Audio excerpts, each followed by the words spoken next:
Okay. All right. What's up, everyone? We're back again, Northwest Bodybuilding. This is episode 15. We got my boys on here today, Brandon and Spencer Moses. Brandon Wise. How's it going, guys? Yo, yo, yo. Going well, man. How are you? Good. Good. I just took insulin and growth pre-workout and then insulin post-workout Nice. and carbs. So I'm just sitting here. I'm super hot though. I'm like standing in front of my AC. It's a hot one today, man. Dude, fuck. Yeah, it was like 99 at the gym. Yeah, it's brutal today. Did you train today? I was off today, but I just trained a client in Milwaukee, so it was warm in there for sure. Oh, I bet. It's been fucking hot all day. I've been uncomfortable since I woke up. Yeah. Yeah. Eating all my meals right, my air conditioner behind me. That's the only one we have. Yeah. Yeah, you got to have at least one good AC. Yeah. Yeah. So, do you guys know anything about I know Spencer, you're probably super up to date on a lot of these like newer peptides and stuff. Few of them, yeah. Yeah, interesting. You ever tried oxytocin? I was a subject for a study at my old lab where we used an oxytocin nasal spray, and I had to watch this video. I forget what it was about, and then I had to take like a psychological battery of questions about how the video made me feel. So it does kind of it's supposed to bring out like a more of like empathetic kind of feelings and stuff like that. Yeah. It's like a love thing, right? Yeah, it's like a love and bonding hormone, Yeah. and it signals for breast milk letdown Yeah. release as well. So it's like it's like a child mother bonding hormone and like a sexual partner bonding hormone as well. Like when you orgasm, like a lot gets released. And yeah. I wonder what would happen if you stacked it with like Cialis or something. Can't imagine bad things. I've heard from some people that it kind of has a weird effect, and it doesn't have the effect you would expect if you're trying to enhance a situation like that. But just have a whole day of just going nothing but that. Sure, if you really wanted to crank it up a notch, to just snort yourself some Molly with it too. Okay. If you want to go all out, you might as well. Yeah, just for fun. The other day I was ordering some T3, so I was like, I'll try a couple of these peptides. So I ordered oxytocin, ARA 290, and epithalin. Okay, I haven't tried those other two, but oxytocin can sensitize you to serotonin. It can have like a semi-depressant effect, so it can make you feel good. So it's good. Yeah, but not like an SSRI would, no. So. Yeah, I've heard. I'm sure if you took it every day, it probably wouldn't be good too. Yeah, probably not. Then you might not be able to produce it naturally anymore. Maybe, who knows if it works like that? Potentially, yeah. Could very well, yeah. But yeah, you start fucking with your brain chemistry like that. It's like, I don't know, dude. We got enough variables there as it is. I think. Yeah, exactly. You start acting super sensitive all of a sudden. What's some of your favorite peptides, Spencer? I mean, I like BPC 157, TB5. I mean, those are kind of my bread and butter. I pretty much stay on those.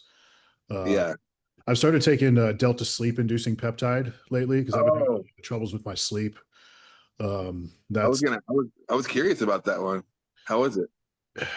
It seems to make me feel better about the shit quality sleep that I get.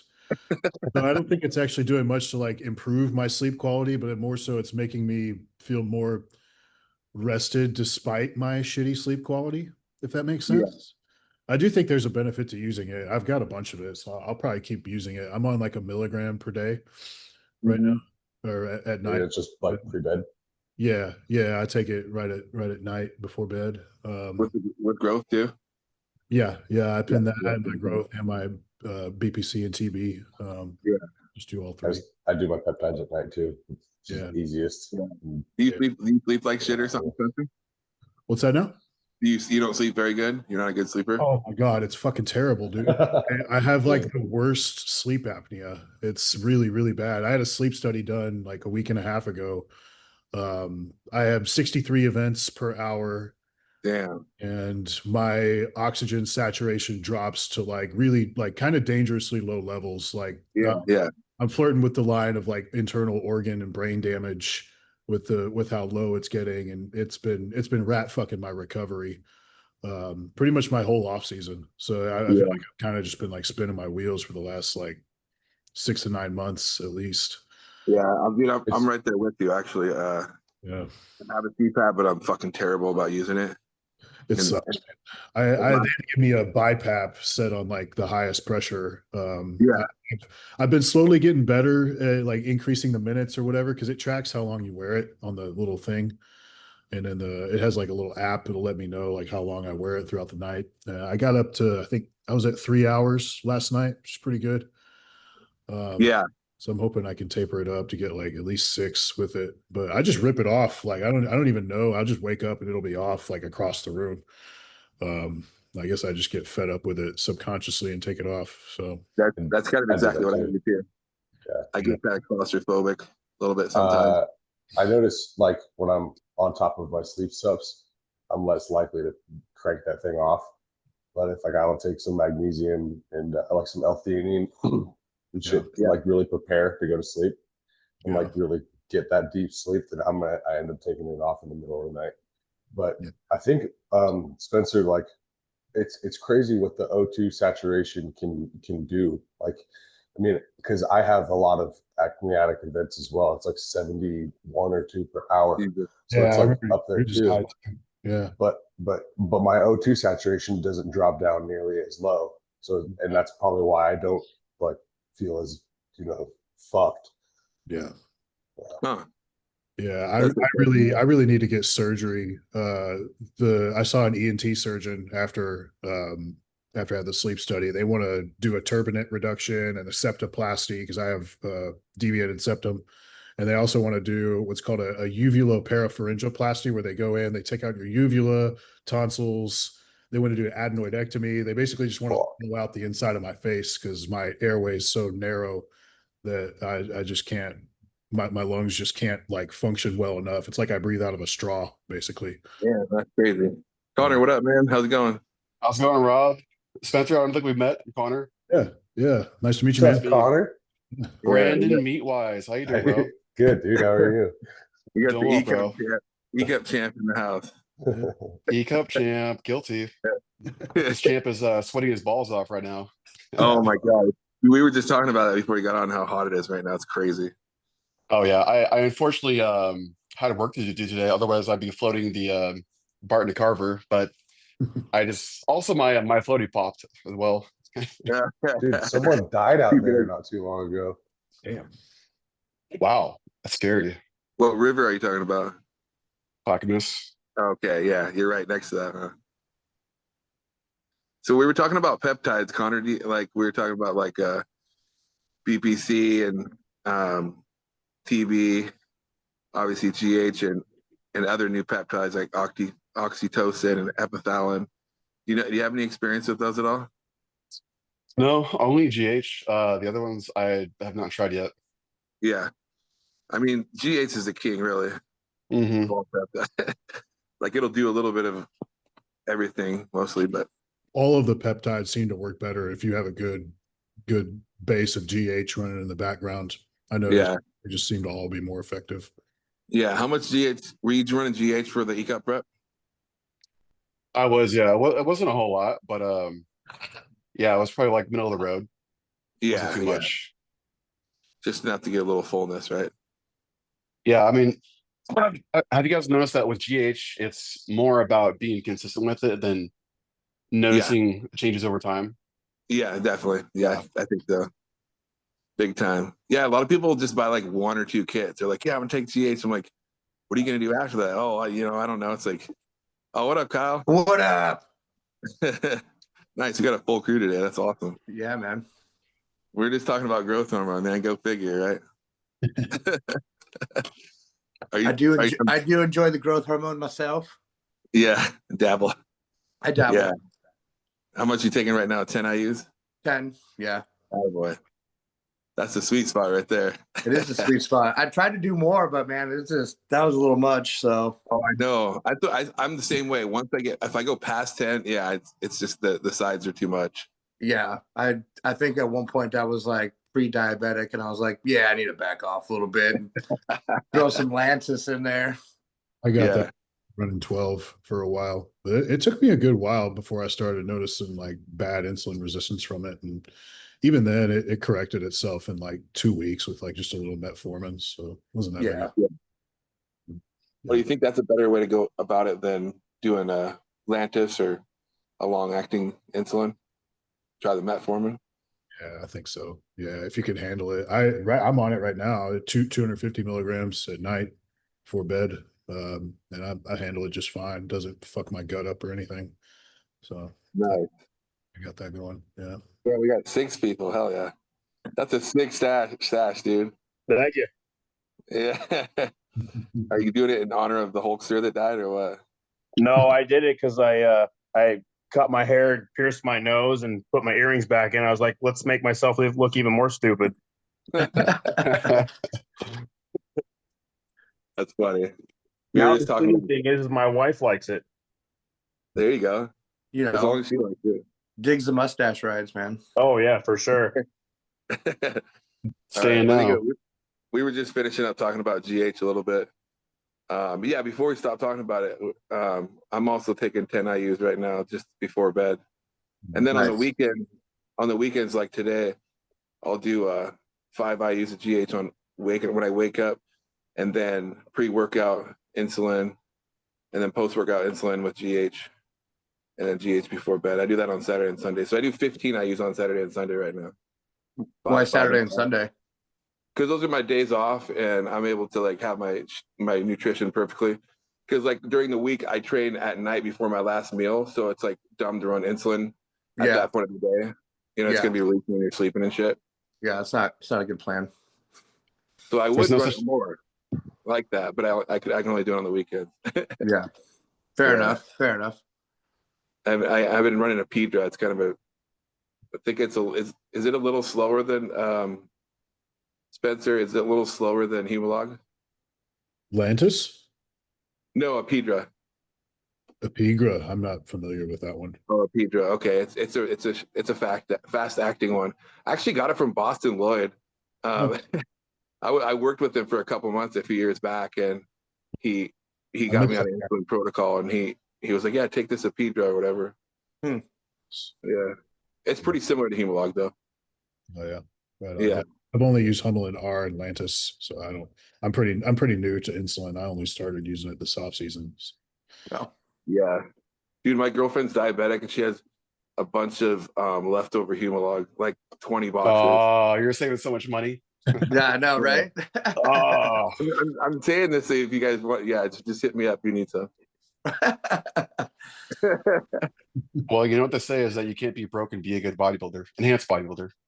Exactly. Shit. Yeah. You guys ever taken Cialis or Viagra for a pre-workout pump? Oh yeah, Cialis. Taking Cialis. Yeah. Yeah, it works good.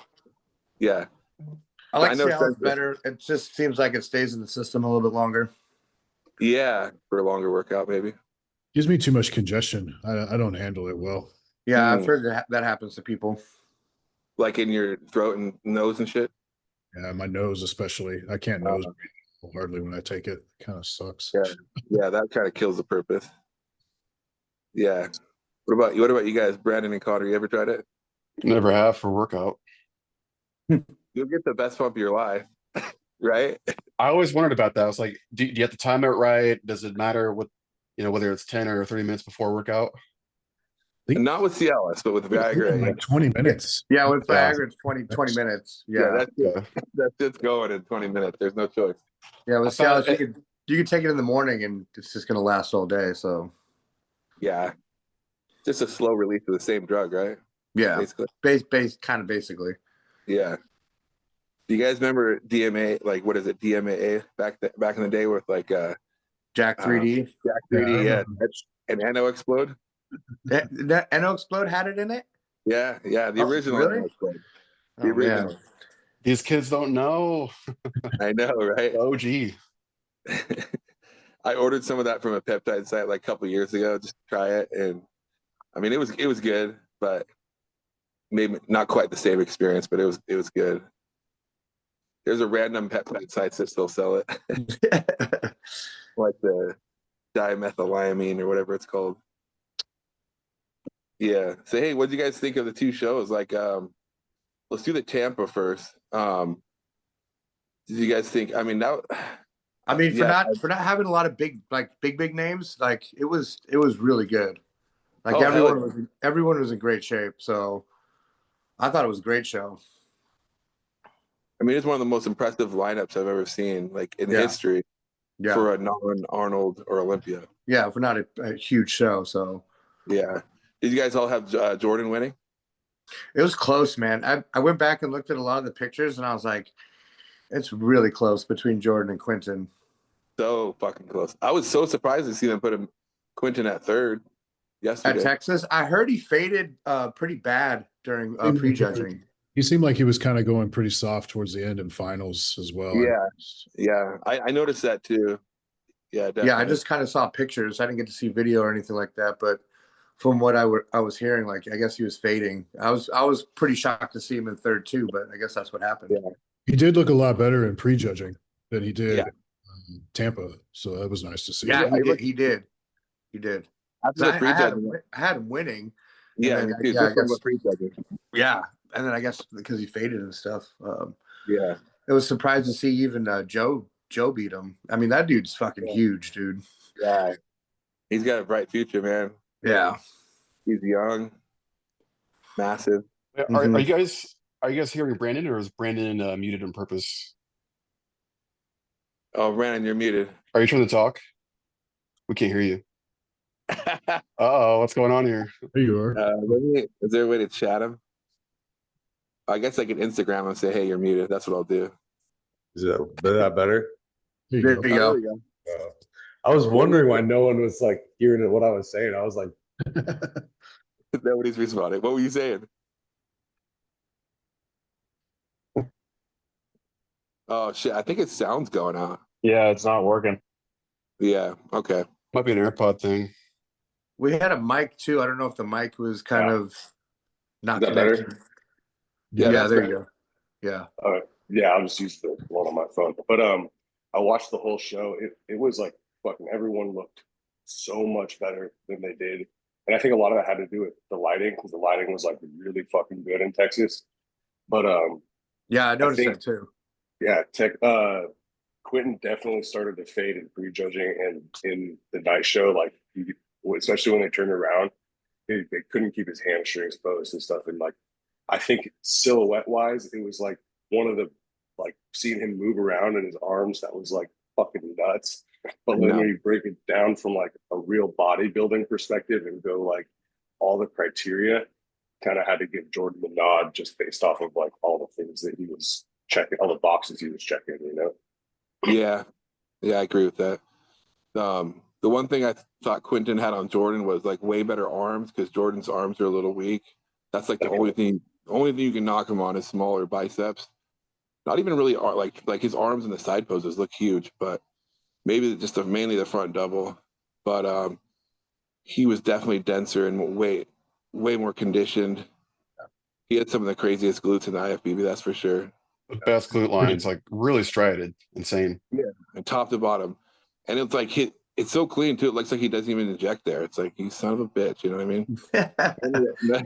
Normally, everybody's got like a little tiny knot on the top of their glutes. You're like, I got it, dude. And I think that's kind of why they had to give Joe his spot over Q, was because like you couldn't just give it to Jordan. Like, they didn't really know what to do with Joe. You know what I mean? Like, as they kept moving him around, it's like he was kind of fucking it all up. It's like, are we going for the straight muscularity, like gnarly, grainy condition? Are we going for the shape, or do we land right in the middle of that with Jordan? You know? Yeah, that's kind of where they landed. Yeah, I didn't have a problem with the judging, and I wouldn't have had a problem if had any one of those three won that show. I know, honestly. that's how close it was. Yeah.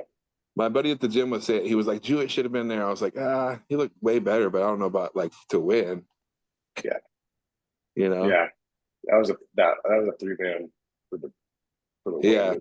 Yeah. I would see Jewett there. So we got to talk about our two local guys here, Justin and Stu.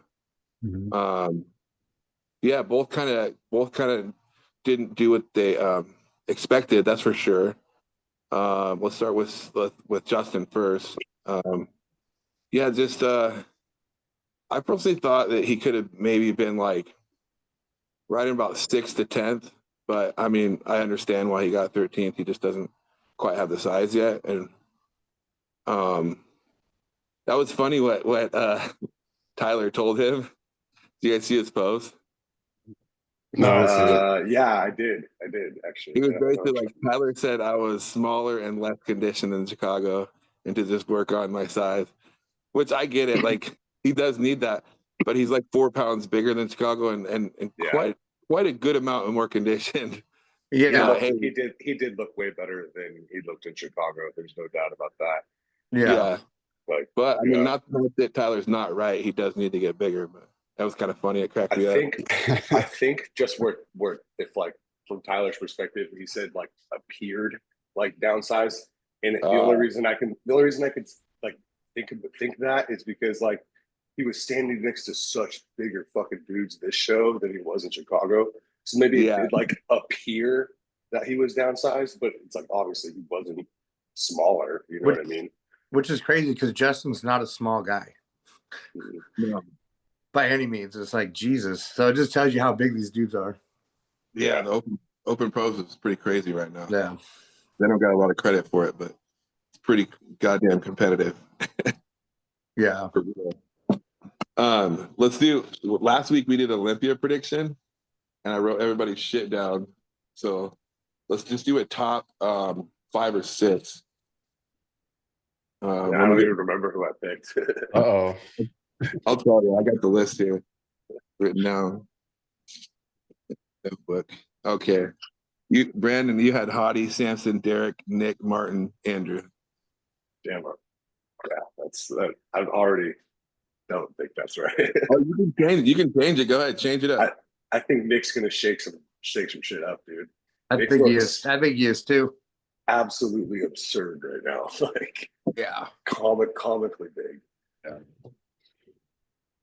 Do you guys want to see the compare? Like, have you guys thought about the comparison of Joe Palacios against Nick? That would be a really good comparison, assuming that Joe makes it to the Olympia. I know. Seriously, he will. I think he's got to do a couple more shows. What shows are left to qualify? Does anybody know? I don't know off the top of my head, but I know there's probably, I think there's a couple. At least 6. Probably. Somebody mentioned, Quentin Beastwood is doing one in Europe, right? He just confirmed that. Yeah. Isn't there an Italian pro? I think still. Yeah. Yep.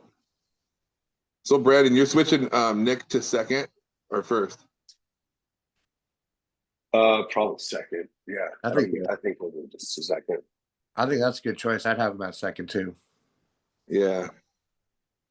And Hottie being in 1st is more of like a favoritism thing. I just fucking like Hottie, so I want to leave him there. Not a bad choice. It's hard to bet against Hottie. Mine was Hottie, Derek, Samson, Nick, Andrew, Martin. I'm sticking with it for now. Fucking Hottie, if he's able to get here, hopefully. Yeah. Thanks. Hey Spencer, rip out our top 6 real quick. Shit.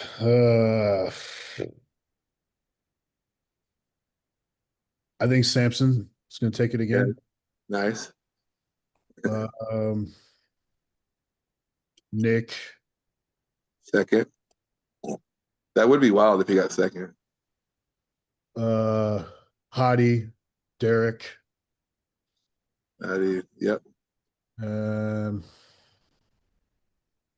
Martin. Yeah, everyone kind of has Martin in that 5th spot. Is that 5? Yeah, it's 5. Fuck, man, I don't know. Andrew jacked? Yeah, I put him in 6. Yeah. Yeah. You know who I'd put in 6 for a dark horse? Who? Good Vito. Oh shit, that's a good one. It's a good one. Yeah. That's a great one. Oh, we got fuck you. This is a record for most people. I swear to God. Is it a record? Can we break Yeah. it? What's up, Nathan? Nice. How's it going? I'm just fucking. My titties are sweating out here. It's hot as fuck. How hot is it there? Oh, 90, 98. Okay, it's about the same here in Portland. Oh, for sure. Oh, you're in Portland?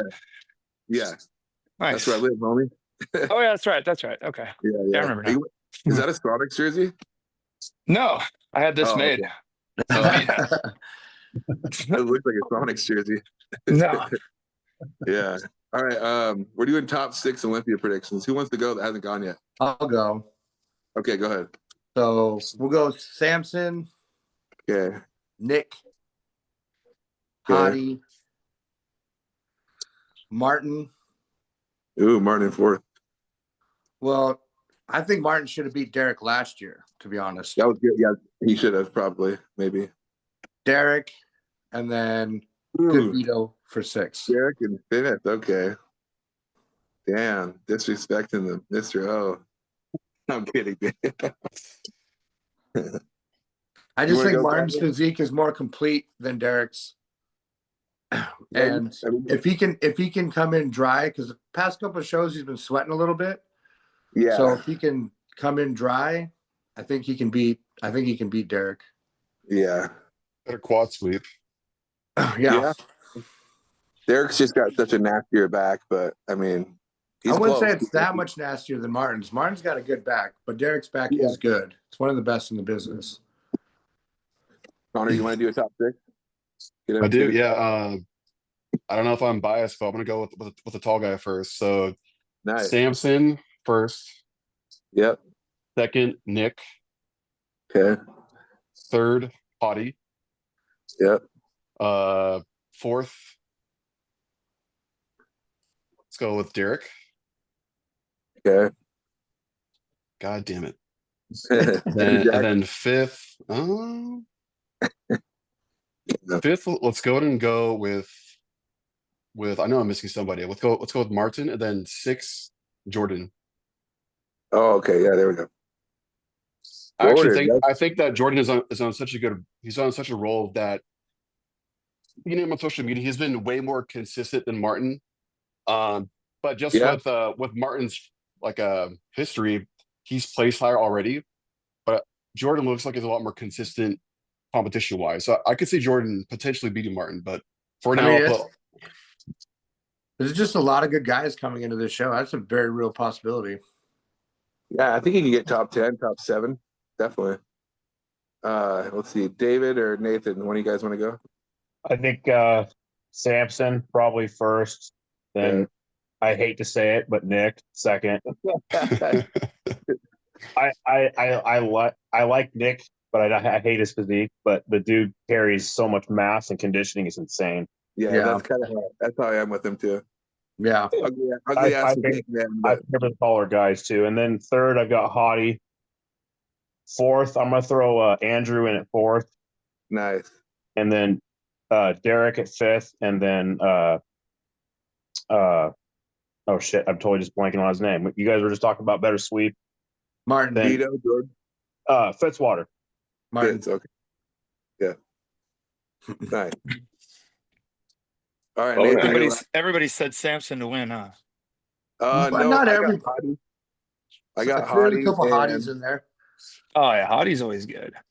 Hottie's always on. That's the thing about when you're comparing guys like Nick and Martin that are just, I don't know, man. Those guys have been, kind of toss-ups, but I've never seen Hottie not on. I mean, on.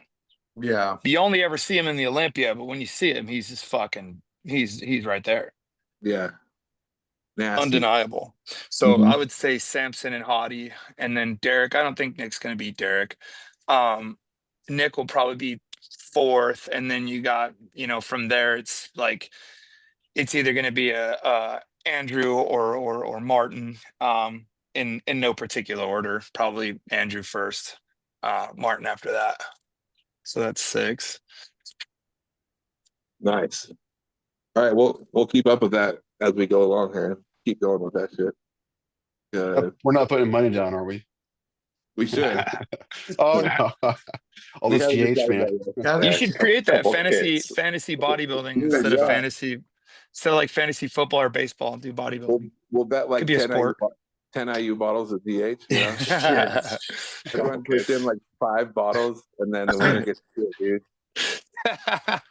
2.5 kits, something like that. fucking gambling with drugs. Jesus Christ. Oh shit, that's funny. Pharmaceutical. I got a Robert, question.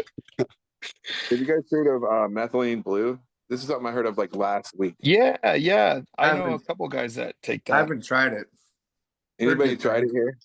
No. I ordered it from Amino Asylum, but they shut down literally before they get sent my order. Oh, Yeah, dude. I've never seen all that going down. They're back now. Yeah, I was like, damn, I spent like $300. What the fuck?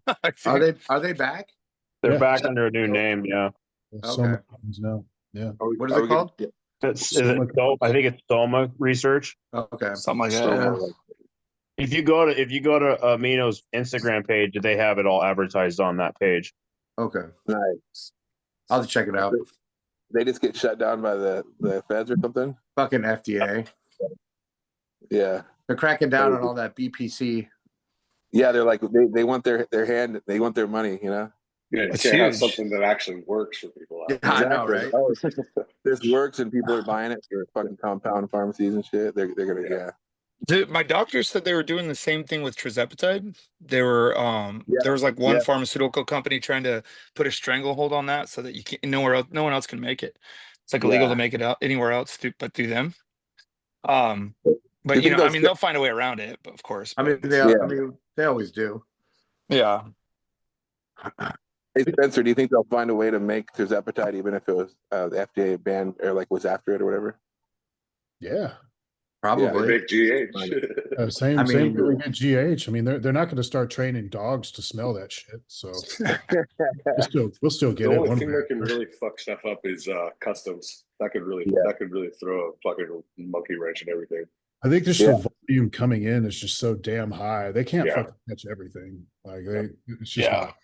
They look for stuff now, and even if they do find it, what do? They just send it back and send you a letter. That's the end of it. Like, Pretty much. Has that happened to you? It's not like we're bringing in like kilos of cocaine or anything like that. It's I just know, right? Yeah. anything. So should be No okay. shit. They want everybody fat and broken. yeah. So, as far as does anybody know? Like Spencer, do you know what I always ask Spencer because so you went to medical school or something, right? You were pretty far into it, yeah. I didn't go to med school, but I was involved in physiology focused research for a good 6 years. I have a master's degree in kinesiology and a bachelor's in biochem. So I have a good hand on the research side, less so medical, but nice. Anything else, Spencer, just goes through a chemistry filter first before it comes out of his mouth. Nice. So what is methylene blue? Do you know anything about it? I don't know a whole ton about it. I've looked into it a little bit. I know that part of the way it works for cognitive enhancement is through serotonin. So it helps to release more serotonin, kind of similarly to an SSRI. I'm not sure if it's inhibiting uptake, but I do know that if you're on an SSRI, you should definitely not take it. And I know it's not compatible with a ton of different supplements that can also affect serotonin release, because it can put you at risk for something called serotonin syndrome, which is like where you'll have like persistent hallucinations and shit like that. So definitely be careful what you stack it with. Yeah, I was about to say it sounds tight. That sounds tight, dude. Yeah. Awesome. Yeah. Don't take any acid with it, you know. Yeah. Chill. Go to the fucking moon.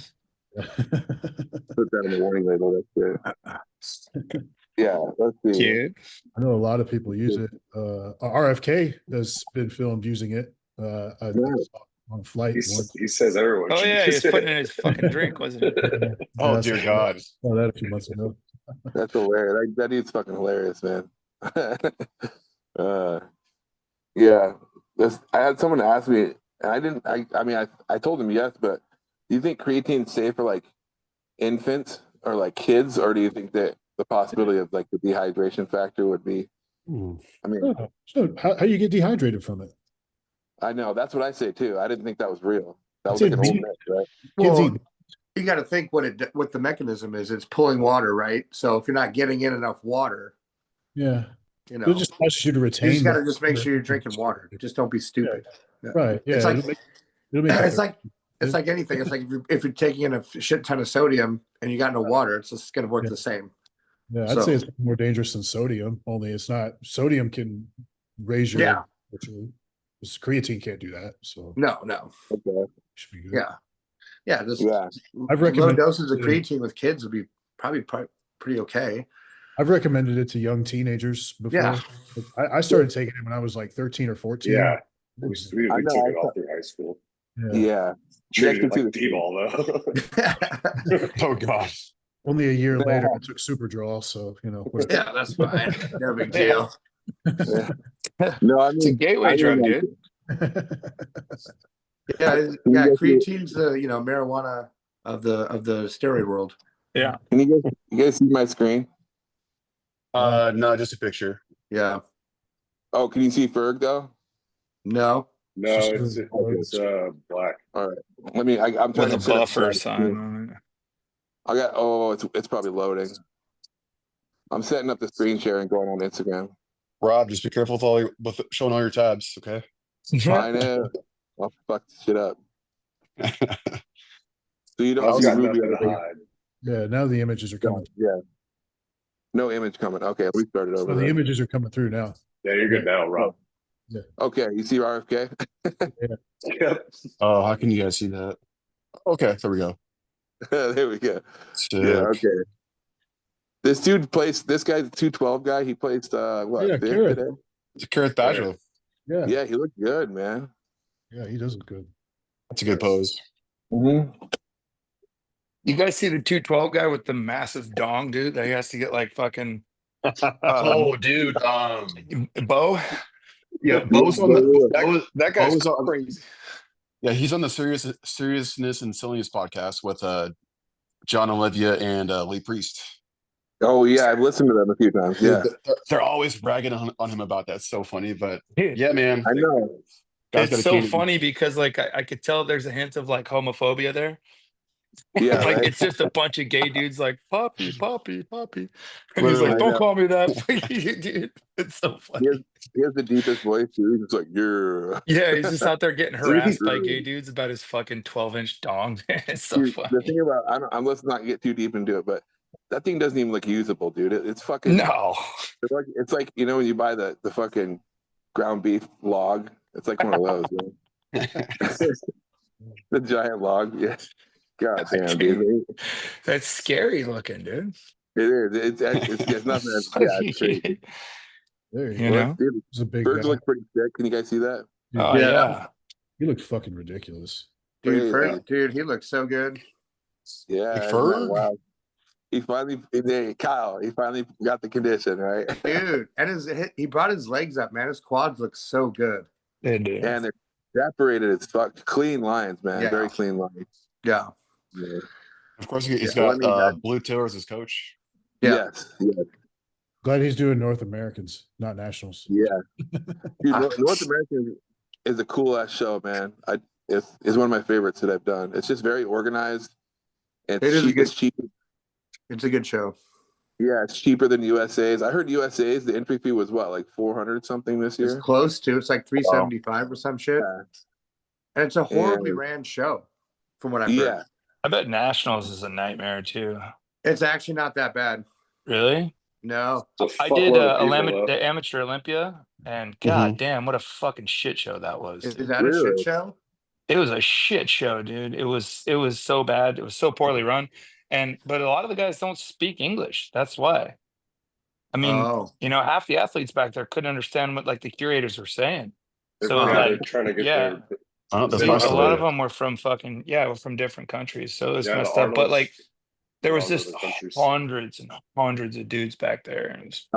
And check-ins took fucking 6 hours, dude. We were checking until midnight. Really? It was wild. Yeah. Is anybody here doing USA's next year? I might. I'm doing it. Yeah. David, you said you are? That's the plan. Yeah. Okay. Like, I mean- yeah, me too. Depends how nationals goes this year. Nice. Okay. Yeah. Yeah, we'll have a good group there. Northwest boys. Yeah. I'm gonna so- do the next pro qualifier I do is gonna be something with masters, dude. I can't compete with you guys anymore. You guys are fucking you got to take advantage of that master status, bro. yeah, you dude. earned that shit, bro. Hey, Yeah, right? I'm master status and I ain't competing in masters, man. Why I, not? I Oh, know, yes. but you're not 40 yet. I consider 40 the actual master. yeah. I'm 40. Oh, Are you? really? Yeah, I'll be Oh, 41 in October. I forgot you were a year older than me. Damn. Okay. Fucking good for you, dude. Fucking, I don't care. Dude, There was a fuck off in that one. That's fucking awesome, dude. Great to hear it. Fuck off. Dude, that's what's cool about North Americans is you could just jump in Masters 40 and over and do the Open. Yeah, And they're like one right after the other, you know. there was a guy I competed with last year who did that. He won the Masters Supers and then jumped into Open. Do you get a card for those for the Masters ones there? Yeah, he got his Oh, card. nice. Yeah, of course. Yeah. Same card, bro. Same exact card. Yeah, I mean, I thought I don't know because when I went to Amateur Olympia and the Masters division, they weren't handing out cards. Not sure why you'd want to even do it. Yeah. Okay. Yeah, because there was a 40 and over class that I did, and yeah, it was nobody won a pro card there. I was like, oh shit, what could I do that for? It was a waste of $400. Yeah, shit. Oh man. So while we're sitting here, who do you think was the one that should have won of Olympia that never did? Like one guy that you think got screwed more than anybody for that second place? Victor Martinez. Oh, you took it right out of my mouth. That's one of them. That's one of them for sure. Nazar. I was gonna go Nazar too. Yeah. I think Nazar should have had two, to be honest. Yeah. I agree with you. I think Nasser, 97, right? Yeah, I think it was 97. Because fucking dipshit had weird arms. They were all fucking hurt. Oh, one yeah. of them Dorian was torn. Yeah. I couldn't think of his name. He had both his arms torn, both triceps and then one bicep. Yeah, he was a mess. And he had a torn like his left quad too. So like one quad had no separation in it. He didn't have great quads to begin with. I mean, I don't know. Dorian, yeah. Yeah. There was a few shows where I seen where his quads looked crazy, but just a couple, and then they were just kind of decent after that. He had weird attachments. What was that? That's a good pick. Weird attachments. Yeah. Yeah. Sexy. Yeah, good shot, man. Good shot. You like your back double? That's a good shot. Oh yeah. Meathead extraordinary. That's me. That's me. Nice. That's me. But yeah, I agree. I That's think me. Nasser. Everyone talks about that. You know that year that Arnold won it, like 1980. Oh, yeah. Fucking what's his name? Mike Mentor was all pissed. Mike Mentor. Yeah. Well, even the one that Franco Colombo won, where he had like big old gyno and shit, and that was robbery. Yeah. Yeah, I can't remember who he beat. I think it was like Tom Platz or something. Yeah. I can't remember which one it was, but he looked like dog shit.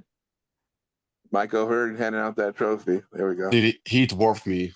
He's so big. He is big. He's cool. He's a cool dude. Mike, that was cool a cool. Fuck, man. I don't care. Mike O'Hearn is pretty cool, despite like him being like a complete fraud. You know, he's a pretty cool guy in person. All right. He's such a Chad.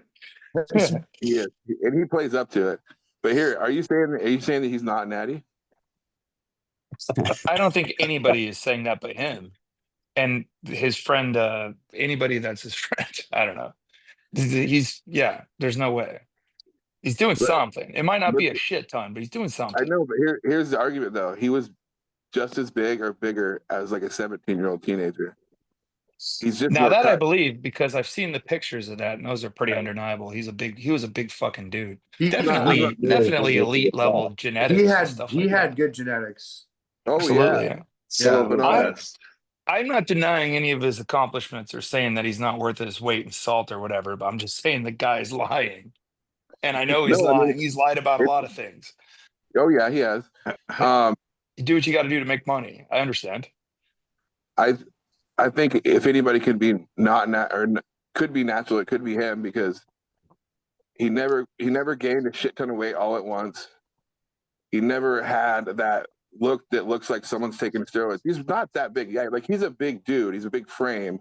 Yeah. But like his muscles aren't like massive. He's just put together well. And like I feel like by now he would have had some more roundness or like a different look if he was actually blasting gear.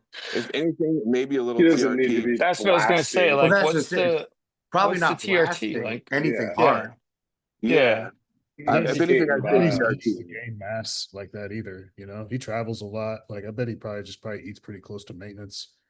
Yeah. Yeah, from what I saw, yeah, the way he eats, I heard is he's just a machine. Like it's the same shit He knows every his day. body. He knows his body super well. You could tell, just like he's been doing this shit for fucking ever. Yeah. You know? I mean, He's and that, never like you been said, out of shape. Like, he might not be a professional bodybuilder, but he's a fucking professional model. He's done like a trillion fucking magazine covers. So like when you're getting jobs like that, you have to always stay looking really good, or like a couple weeks from looking good at least. Yeah. You know what I mean? That's why he's probably put on a one. I was going to say he's probably made the most money out of, like, probably top 5 most money made in fitness out of anybody. Yeah. Oh, guaranteed. Yeah. And another thing is, like, why be a pro when when bodybuilding is already treating you so well? Why even keep competing? Yeah, he didn't need that. why would Yeah. he? Yeah. That's the Rich Piana argument too. Like when Rich Piana was around. Oh, Manny's there. Okay, What's shit. up, guys? What's up, dude? Morning. Oh, what's up, dude? What So were you we're saying? looking at Manny- these I from just snuck myself in. What did you say though? What's the name of the guy that Brandon that edged you at E Cup? Chris. Yeah, Chris. Oh, I like Chris, but Oh. fucking goddamn it, I don't know what he does to fucking keep winning, dude. Because Well, I thought you looked way better than there he is, did, right dude. there. Look, sorry to interrupt. Look at his ab thigh. His I waist looks really big right there. It's big and his legs look very small. Like Brandon, I don't know how he beat you.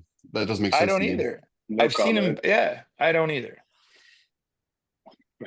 Yeah, Yeah, that I don't say much. I mean, it happens at every Pacific Yeah. Northwest bodybuilding show. For Somebody sure. gets screwed every single time. Yeah, Every time. The judging's been weird here. that's good. Like at some of these shows, I just Sometimes sometimes so good. I just Yeah, don't man. understand some of the judging. How many shows have you done, Connor? Altogether, I started back in 2013, so I did 2 shows in 13, 1 in 14. So I think this was my sixth show. Yeah. Then World Cup. My first time doing it. Good. Nice. Well, Yeah. fucking lights out, man. Good job. And What- you're doing Thank you. USA's next year? That's right. Yeah, I'm doing USA's next year. Nice. Yeah, we're both doing it, and a couple other people. Let's go. Let's go. Hell yeah. What did you weigh to start your prep, and then what did you end up at here? I started prepping about 275, then ended up at like 244.5 on stage. Really? Nice. You're Oh, a yeah. big 240, man. Dude. Jesus. Yeah, How it's tall like are you, bro? 6 foot. Nice. Nice. Yeah. Representing for the tall guys. Dude, it fucking looks. That's a really good look. That's a good back double. I was impressed with the back double. Probably. Thank out you. of all Yeah, the shows. looks really Yeah. good. A lot of It's deep. almost as appreciate it. good as mine, bro. Not gonna lie. No, I'm just kidding. I'm just fucking around. Yeah. No, it's really Yeah. good, bro. Yeah, my goal is to bring up my like it go to the back lat pose. So my rear delts are more shallow than what I would want. So I need to bring up rear delts, lower lats, and triceps. Okay. Yeah. Yeah. I There can it see is. this. Yeah. Yeah. Conditioning a tad bit sharper. I mean, it's pretty much it. Yeah. Yeah. You got that was good enough conditioning. That was solid. My Oh, first yeah. time having lines in my ass. No, that's good. That's good. Your glutes I- are dug out right there. It looks How good. much cardio did you do like at the peak? 45 twice a day? Peak cardio was 50. I forgot. What was it? 50 or 60? Twice a day? No, I was doing at the most I was doing 40 minutes fasted and then 20 post workout. Jesus, dude. That's not bad. But that was like off the It's bat. not, Like that's a warm up. the first 4 weeks, right? I was pushing, and then we backed off for a few weeks, and then the last 4 weeks, I was doing about 35 to 40 per day. Oh, okay. Yeah, that's You guys should have seen Connor backstage. He was so fucking 3D. Like it was nuts. He looked just like crazy full.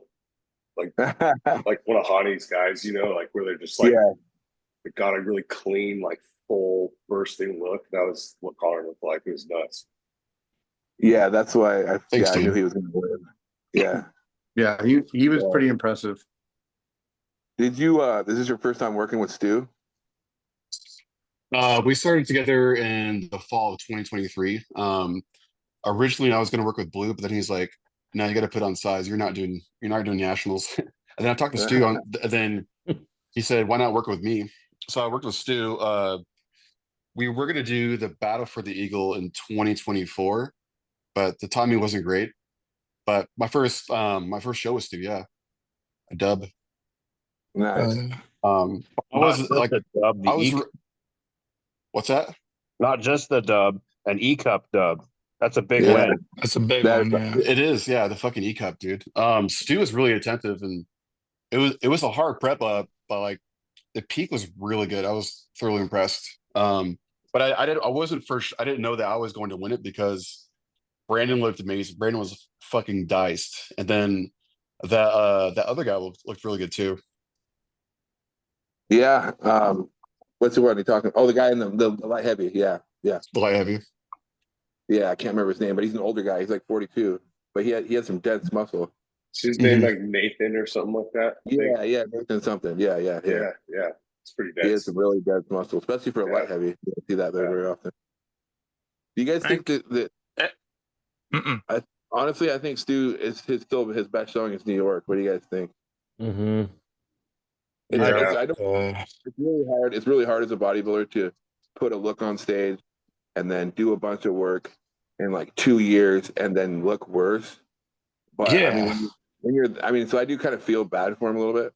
But when you're that good, though, I mean, he still looked fucking incredible. It's just he's slightly not as good as he was. That's all it is.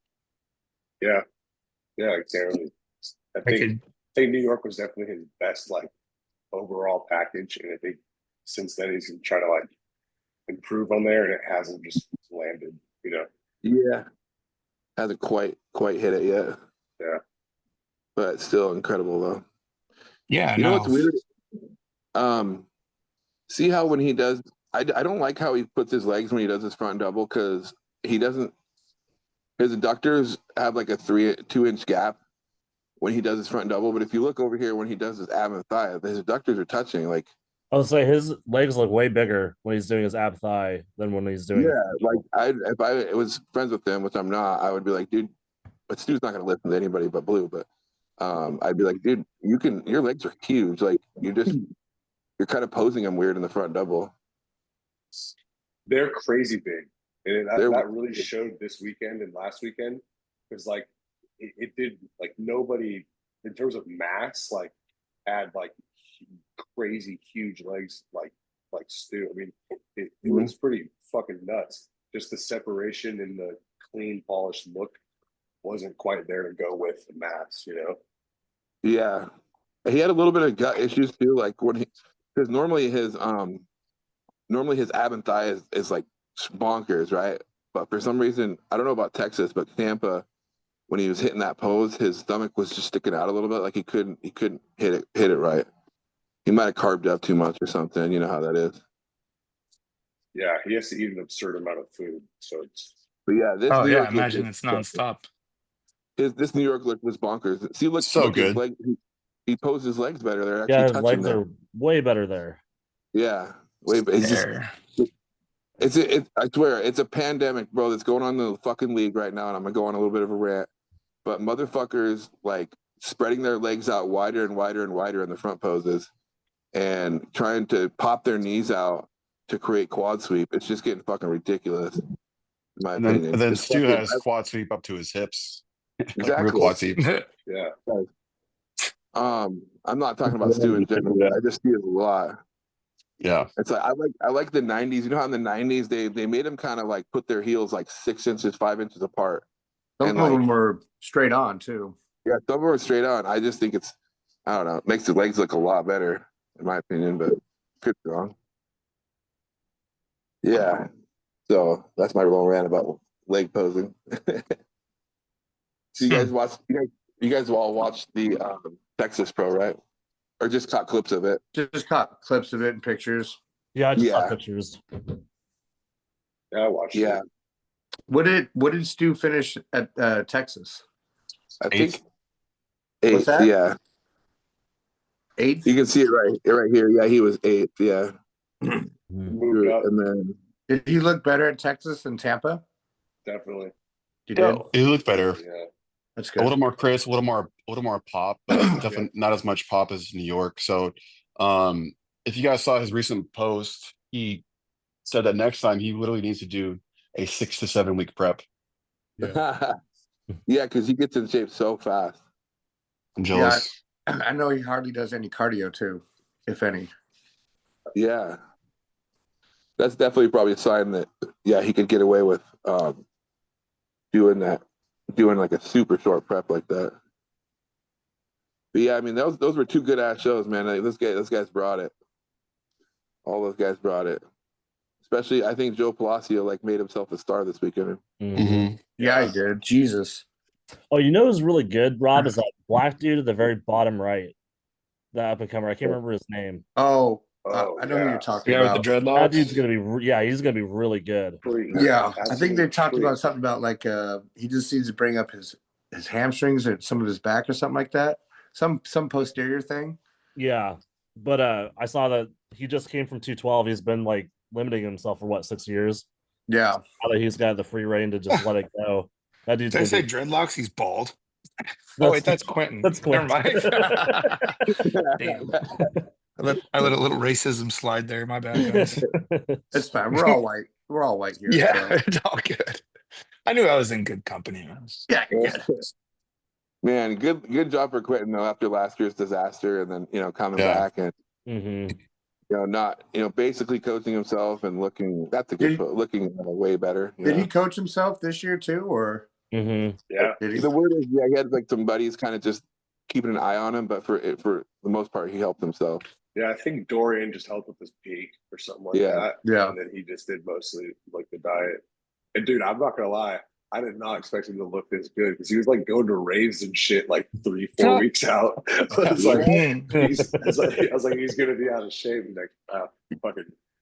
Some of that Molly just helps out with some dehydration. Yeah, I was say the Molly ecstasy. Off the Molly, now I'm sweating. Yeah, that was his cardio for the day. Yeah, lowered his cortisol really. Yeah, just help him relax a little bit. Did you see that on his YouTube or something? His pro card. Damn, that's crazy. He went to the rave in a sweatsuit. Hey, Brandon. Yeah. Did you see that on Quentin's YouTube or something? He was posting on his Instagram and his stories and shit. That's wild. How old is Quentin? 29 or 30. Yeah, I was gonna say he's high 30s or something like that. Jeez. Or high 20s. The calves are just stupid. They're so Yeah. good. That hamstring too. Fuck. I know. Just that cord. Yeah. If he keeps developing that, it'll look like Phil. You know how Phil had just cords. Yeah, Phil has crazy hamstrings. Do you guys see the bottom of his glutes where he has those rolls? That's definitely water. That wasn't there last week. Yeah, that could be. Yeah, just that little bit of skin will get you. But you can see he's been doing some upper glute shots for sure, especially that right one. It's a good spot for it. Oh shit! Right I know what you're talking. Yeah, it does look toned out there. Huh? Looking at another dude's ass. Hell yeah. No, man. He looked good though. Congratulations to him. People were shitting on him pretty hard throughout the year after that last showing. Do you think he coaches himself because he's broke or what? I think he just had bad experience because he had Matt Jensen as a coach. So Fucking ruined him or what? Yeah. Pretty much. Not Yeah. happy with that. Oh, this is the guy you're talking about, right? Yeah, this Yeah. dude. Yeah, Yeah. that dude. Dude, what the fuck? That's good right? condition. Holy shit. What the hell? Wow. Is he natural? Just kidding. Yeah. Super. I He's think he's natty. vegan too. Full natty. He's vegan, yeah. Yeah, he's vegan. Yeah, vegan natty. Yeah. So sick. Jeez, man. Can pull He's up only and clean 220. He weighs 220. He looks like he's 300 pounds. Yeah. But he's probably also like 4'11". I know, right? Just look at his That's a- quads. Jesus yeah, I know. That's Christ. clean muscle insertions, man. My gosh. His freaking arms are Yeah. massive too. Mm-hmm. Yeah. His abs are all separated and chunked out. Look at that. That's wild. His upper body and lower body differentials, it's almost as if like he had two people creating a buff guy, and then you do the lower half, I do the top half, you stick them together, dude. That's Seriously. crazy. He reminds me of Antonio a little bit. A little bit. Antonio. Yeah. He does. That's A little right. bit. But yeah, it's Antonio. I like Antonio's physique. Really, he's very aesthetically pleasing. I think he's got a long torso, but it looks good. Oh, like this was that classic guy that got misheighted and then he had to do open. Oh, that Oh, sucks. Sucks. Can you imagine being the same height your whole career and then all of a sudden you lost an inch and a half? Like, what the fuck happened, dude? That'd be so fucking annoying. Yeah, right. Yeah, You should just measure them one time and then have it on record. Yeah, Like, that's you know what what I they mean? need Like to- that's That's what they such need a to waste do. of time. Yeah. Just do it Yeah. once. You're probably right. Who's this? Oh, that's fucking what's his name? Amir? Oh yeah. Yeah. Amir. That dude looks like he's made out of granite. Dude, that He dude. does, yeah. Oh, look at Joe. Holy shit, dude. That Best back double. Yep. first Dang. off, I think that's some of the thickest lighting I've seen in a long time at that show. That dude is thick as hell, man. That's a Yeah, good a size lot of chest. muscle, dude. I know somebody was saying earlier, like he would stand really well next to Hottie and Nick and Derek because they're all like 5'6", you know. Oh yeah. And, He's like, not super tall. What is he? 5'9"? 5? I think 10? Joe's like 5'7", dude, 5'8". Uh, He's not much taller than Hottie and Derek and Nick. Yeah. 'Cause those 5'8", all 5'9", I think. Yeah, He has cleaner lines than a lot cleaner lines than Nick. I really think that he could compare well size wise. oh yeah, Yeah, man. And he's wider than Nick. That dude is a barn door, man. Mm-hmm. yeah. And all of his muscle looks very clean too. Yeah, Like, it's the pretty fiber. clean. He's Like, you like, know, relatively new. Like he hasn't been like really pushing shit for very long. He's just Yeah. like blown up. He was natty for a really long time. I used to listen to him on that Fit Nation podcast Yeah. for a while. Yeah, Fit He's Nation. just, dude, he's just made like leaps and bounds year after year. And he just had a kid, too. Like Yep. really recently had a kid and then started prep. It's like, fuck, man. Yeah. That's my favorite podcast. I listen to that podcast like more than any other one. That's a good one for sure. What are you bodybuilding podcasts? It's Beatty it's like Beatty and Stu and this guy Fit and a Nation. bunch of other people. Fit Nation, yeah. Huh. Stu's on there pretty regularly. Yeah. He looks pretty good in USA's. His best Yeah. shape ever. But just so much bigger and better now. It's crazy. I Lights out consume almost no bodybuilding content on YouTube Well, I mean, whatsoever. dude. you're probably busy with your gym, you know. I get burned out, dude. I get burned out so bad. yeah. Even with like being a trainer and I want to fucking quit doing it. Jesus. It's the only way I keep making money, dude. Like fuck. I just want to run the fucking joint. I don't want to do the work, man. Yeah, man. You'll It probably ain't get there yet. You'll get there eventually, right? Oh, for sure. Just a matter of Yeah. time. Just We're show already up. going to expand. I'm already going to. We're trying to buy because my gym is literally connected to a restaurant and a bar. It goes gym, bar, restaurant, and the bar next door. And I'm actually in between two bars, in this like fucking one horse town right outside of Yakima, and like it's they're hillbilly bars and bikers. So the bikers on one side and the hillbillies on the other, and it's a fucking nightmare, dude. But the one with the hillbillies is going out of business, so. I might knock the wall down there and expand into that place, but we'll see how it goes.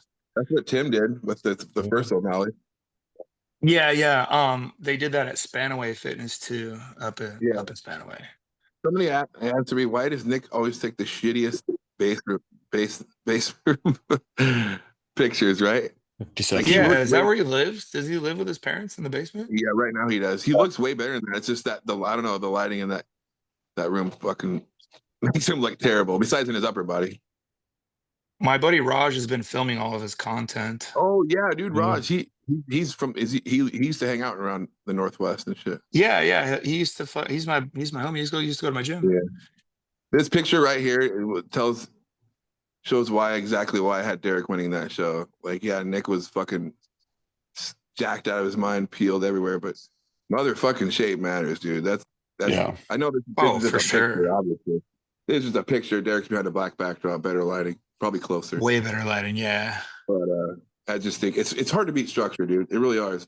Especially when the structure is like in decent shape. They're like 85, 90%.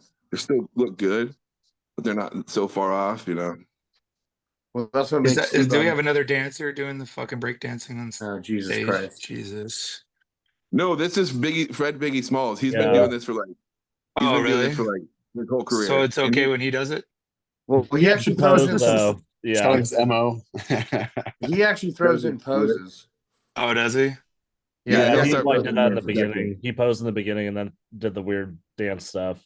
Yeah, I fucking hate that so much when they start dancing. Like, dude, I wish they'd do like in the cartoons with that big old fucking hook and just grab him by the neck and jerk him off the stage, dude. Because god damn it, what are you doing, dude? Someone spears him off the stage. Listen, everybody was hyping up that guy, and they were like, that one guy at Nationals, that old guy with the fucking weird haircut, and he wasn't even, I don't know what he was doing. Oh my gosh. And like everybody was like, let him do what he wants. You don't know where he came from. I was like, dude, that is he should be ashamed of himself only because that was the cringiest thing I have ever seen. I don't it's like, dude, you don't have friends? None of your friends told you not to do that. That's crazy that you don't have one friend that was like, hey man. Huh? Was that the men's physique guy? No, I don't know. Yeah, I think he might have been men's physique. No, he had trunks on. He was on classic or something, but he was like lip singing and like fucking screaming at the camera, and like it looked like he was filming a music video. And I was like, I'd like to beat the hell out of that guy, dude. That was annoying. Yeah, I remember that. I don't like when people use bodybuilding show to like solidify like their transformation or something like that. Yeah. I get what you're trying to do, and I know you want. I want to like it. Yeah. You're right, bro. I want to like it, but it's just not the place. You're gonna get fucking found out. I'd be okay if they like did that transformation thing that they were talking about, like they like just a division. If there's a division for it, and that'd be pretty cool. Yeah, you could throw up like their fat pictures on like. Yeah, you can do like the fucking Jared Fogle jeans. Yeah, they walk out with their Jared Fogle jeans and they're fucking. They drop it and they're just lean as hell. They're not lean as hell. They've just lost like 100. Yeah, that's true too. Yeah, well, that's true. That's true. My bad. You got me on that one. Yeah. They're slightly less gross. They went from fucking. Dude, they went from disgusting to slightly less disgusting. Just skin hanging off of them and shit. Oh god. You guys see this Masters Olympia? Very surprising call here. No, so this is So Phil Klahar, you guys probably know him. He lost to Dorian Hayward. Yeah, Blue used to coach him, right? He what? I think Blue coached him for his last like few shows before this. Dorian? No, Blue used to coach. Klahar. No, I think he still coaches Blue or Klahar, doesn't he? I don't know. I haven't seen him post anything in a while. So yeah. I thought Phil Klahar retired. I thought he did too. Because he did a show last year and then retired, I thought. Yeah, I thought he retired. Well, he probably retired from like open bodybuilding, right? Now he's doing masters. That's good because I think that it's cool that they have a division for the old cocksuckers. Oh, me too. Me too. I like it. It's awesome. I think it's great. Because it's like, I don't know, seeing guys like that Hideki or whatever on stage and shit, I'm just like, wow. I used to look at those guys in magazines and shit. It's crazy. Yeah. I think it was a local guy, Art. He's coached by Chris Tuttle. Art he's been doing this shit for forever. He looks phenomenal. I competed with Art my first time ever. And I was absolutely blown away by how jacked he was, dude. I was like, holy shit, man. And then that year he became pro. Hey, he's over 65. Yeah, he's like, yeah, dude. I was like, dude, I couldn't get over it. I couldn't leave him alone. I was like, fucking, I think he thought I was trying to fuck him, dude, or something. Dude. I was backstage. I was like, I can't believe you, dude. I cannot believe you. You're like, sign my trunks, man. Sign my trunks. Dude. Give me a kiss. No, it's not. Oh wait, Brennan Art from Willpower in Hillsborough. Yeah. Oh yeah, he's great. Yeah, he trains at O'Malley's now, actually, in Milwaukee. So, has everybody here been to O'Malley's? I've been to O'Malley's. I got a whole video. I made a video about O'Malley's. It's a great place. Yeah, it's awesome. Awesome gym. Yeah, I'm excited for the third one in Beaverton. Me too, dude. It's gonna be 6 minutes away from my actual job. So. Finally. Well, he said he was going all Panada, right? In New Tech. Fuck no. Why? Huh? He's throwing in New Tech. He's going really? New Tech. Going expensive. And I think Matrix is also helping him out, or like doing some cool stuff with him. So, nice. But they'll still have other random, like, you know, hammer, whatever, like Arsenal and shit. Or is it old school Cybex, old school. It'll be a true, because that's the thing. That's the allure for me, anyways. You know, you go in there and you see some old school shit, and you're like, oh yeah, fuck yeah. Exactly. Yeah. Old school's the best, man. When it comes to it really is, dude. It really is. Yeah, it's funny how they perfected it 30 years ago. And now, like, you can't get you can't find one that's actually good. No, the market got less competitive. They stopped like the hammer strength. The hammer strength. You could probably set that in a hurricane. It wouldn't fucking destroy it. Like the hammer strength plate loaded stuff. That stuff. I have a ton of that, dude. Yeah. I mean, it's in a lot of commercial gyms, but it's still a bad brand. It's like the Toyota Camry of gym equipment, dude. Like. It's gonna last forever and it works great. Yeah, exactly. You guys know you don't have to oil it. Yeah. So you guys know that hammer strength was started by Arthur Jones's son, the guy that created Nautilus. Oh, really? Yeah. I just bought two Nautilus pieces. They're great. The guy that created Nautilus, his son was like, "Oh well, we should make machines, but be plate loaded. It'll be way easier, way less maintenance." So he just thought of the idea and then started his company, Hammer Strength, started making plate loaded.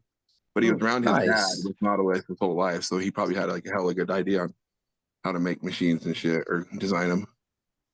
He didn't nail the strength curve part of it.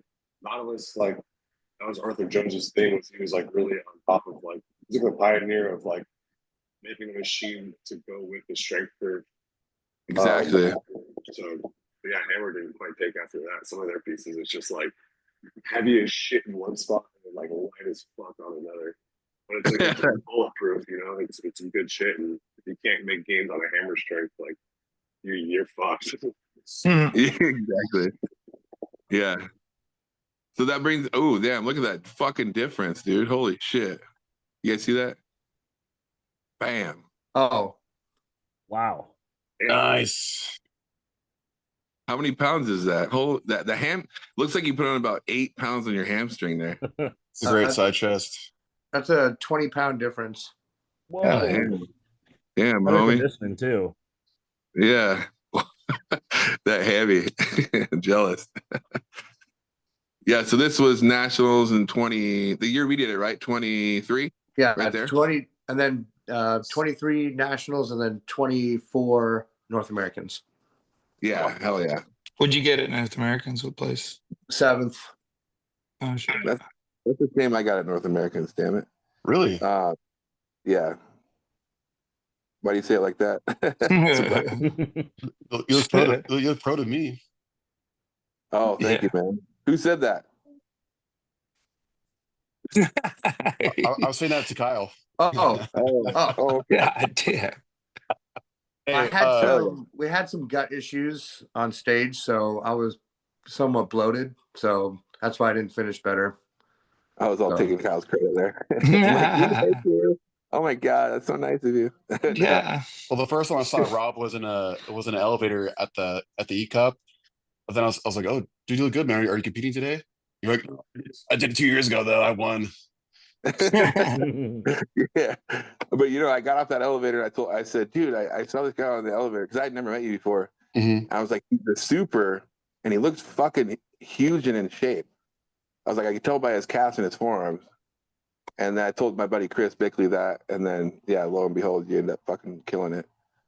But that'll be cool to be able to do USA together next summer, just be in the same class and shit.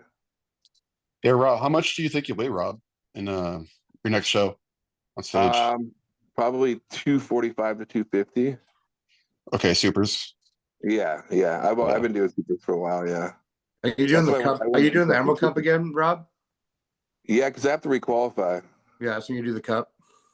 Yeah, it's been a few years since I competed, since 2023. So, yeah, I'm gonna do it one more time. It would be cool, to possibly win it twice if I could. Yeah, man. There's only like one other dude that's done that. I was looking at the program, watching Connor win this year, and I was like, I looked at the program. They had the winners and shit, and there was one Russian guy in the '90s that won it like 2 years in a row. So I'm like, that'd be cool to win it twice. But that's not a good dude. That show's fucking hard. You never know who's gonna show up. So you gotta just work hard, Yeah, just never know. Yeah, dude. There's a lot of good, especially in the Northwest nowadays. I feel like there's a lot of good. Yeah, it's loaded. Yeah, just a lot. It's pretty impressive. Donut connoisseur. Oh, are you guys did my can you still see what I'm searching here? Yeah, be careful. I know, right? I like the porn links come up there. Yeah. Categories and shit. So David, you just competed at the Northwest, right? The Oregon. Sorry, yeah, Oregon. Yeah, yeah, exactly. So that was a good show for you. How'd you feel about? Did you have a good experience there and stuff? You worked with a new coach too. Yeah, I had a new coach, different coach this time. And that was gosh, I can't think of his name right now. Julian Smith. Julian, yeah. Oh, you worked with Julian. Oh, nice. Yeah. Yeah, he did my diet and cardio, and I did my own drugs. Yeah, I mean, yeah, he's not. I mean, yeah, he didn't know. I told him what I was taking, and he looked like a deer in headlights. So, oh, I bet, yeah. He doesn't even know. Like, he doesn't know about it. He just doesn't give a shit about it. I mean, it's not in his wheelhouse, so he doesn't really care. Yeah. So it's like I was kind of more teaching him about it than anything. Yeah, I'm sure he knows stuff, but not on our level, Yeah, he knows. I don't know why that surprises me. That shocks me. Well, he's natural, so. No, I mean, but it's the natural guys that know more than anyone because they're the ones that research it all day and fucking don't have the balls to do it. In some cases, I think so. Yeah, maybe. Yeah. Yeah, David's always sticking to the free weights. I love it. Attaboy. That's cool. Yeah. Awesome. David, you're doing USA's next year, or are you competing in a national show this year? No, I'm pulling the plug for this year and just gonna try to put on a little more size and then come back and do nationals next year. Oh, nice. Do a That's national a big show. bench, my guy. How many reps we got here? Like 0. 5 or 6. 0. Bro. 0. No, I'm just kidding. with his fucking pointer finger. Yeah, that's a wide grip too. 0. Yeah, those are all his. I don't bench heavy anymore. What are you talking about, dude? That's pretty heavy to me. No, he's saying that was a while back. Oh, this was a while back? Oh, yeah. okay. 2 years. Or wait, 1 year ago. It's only 1 year ago, or a year and a half. I haven't done a barbell bench press in so long. Pussy. I can't even remember the last time. I don't even know what I can bench anymore. I don't even know. I haven't done it in so long. Who all here bench presses regularly throughout the year? Not regularly, but at least does it for a little bit. Hell no. Bench. I do Never. like one phase out of the year, like a 4 to 6 week phase for fun. So Nice. you're bored with dumbbells. Yeah, I usually just throw it in every once in a while, just see what I can do. I can't remember the last time I did free weight bench. Yeah. Yeah, I can't remember either. Flat bench. I just stick with the Smith machine. That's my bread. Barbell. Dumbbells. Yeah, I do dumbbells. I do dumbbells too. Yeah, I think Connor, you were the one that said you do it for like 6 to 8 weeks throughout the year, right? I'll do it for a phase. I'm not quite hitting the numbers I used to hit. My max was back in 2016 for my deadlift and my bench press, but I'm doing probably 75% of my 1RM. Yeah, I'll do a top set of 5 to 10 reps, but No, I'm just max, dude. I'm over at the Multnomah Athletic Club, this bougie athletic club, and all they have is 120s, and I'm the only one that dusting them off for the most part. I need to go to a Maoist because the 120s are doing it from 15 to 20 reps. Yeah. Oh, easy. How'd you get into the Mac Club? I knew 2 or 3 trainers from college. One of them was my best friend. And I went to a workshop one weekend. Of course, they were talking me up a little bit. And then I got to know the supervisor, and she's like, "Oh, what, I really like your demeanor. Would you want to add on some training hours?" And in my head, I was like, "Oh, please, yes." So it was really casual. I'm really surprised. Nice. And they probably have expensive places in Oregon. What's that? That's one of the most expensive gyms in Oregon. Dude, yeah. So you have to put down like $6,000 to even get in, and then you pay like $200 a month, depending on your type of membership. It's not cheap. And it's just a gym? It's an athletic club. Athletic club. It's also like a social club too. It's It literally overlooks. Okay. So it's like a golf club or whatever. Yeah, I see. Like a country club. Yeah, the Timber, the Portland Timber soccer team. That stadium is literally attached to the athletic club. And the athletic club, the fucking gym and the spin studio overlooks the entire stadium. It's pretty cool. Nice. Yeah, sounds bougie. How much did you say? Wait, how much did you say it was a month? The membership? $6,000 to start. $6,000. 200. Yeah, 200 per month, bro. And I'll throw down $6,000. you gotta put a car payment. I was gonna say it's like buying a car. You have to trade in your Toyota Camry to get in there. You got to run a credit check. Okay, I imagine the weights are probably like similar to like LA Fitness, right? With like the stuff they have. Yeah. One thing I was really disappointed with was they asked the trainers about leg presses and hack squats, and they wanted our opinion. But they did a freaking wholesale order of Precor, which is fine, but they got rid of the Cybex leg press, man. I'm like, why? And the Precor has a rounded foot platform. It's round. It's not a straight line, so it's not good at all. Ergonomics. You're not the best ergonomics. No, that sucks, dude. So it's all good. What does it have that's like so? Obviously childcare if you have kids, but what makes it $6,000 a month? Like, what are they selling to these people? What's in there that's so special? I wish I knew. It's a social status location for bougie white people. I think a lot of it's just status. It's like a status symbol, probably. I would imagine that, I imagine like being part of that is like something you kind of can show off a little bit too. You know what I mean? Dude, it's basically like having season tickets to the soccer games, right? Yeah, literally. Well, they have restaurants attached to it that are part of the club, and it's like one of the oldest clubs in Oregon. It's you get the doctors and a bunch of the Portland Trailblazers train there. I used to do a bunch of work in the facility. Oh, you did? Yeah. That makes sense. They have like Olympic pools. They've got rock climbing. They gymnastics. I mean, it's not just a gym. It's everything. Yeah, that's what I figured. I used to ski race, and they used to have a ski racing program out of there that we would compete against and stuff. That's badass, ski racing. Okay. They have like 3 basketball courts, and if they have any age of swimming, and it's pretty crazy. But I used to patrol in that area, like security patrol, and that was one of our buildings. And I never went inside, but like you pull up in that little pull-up area, it looks like a fucking bougie hotel. That's not look like a gym. Like, what is this place? Little, it's an actual gym. But can you see the games going on from like if you were training upstairs? Could you see like the soccer game going on?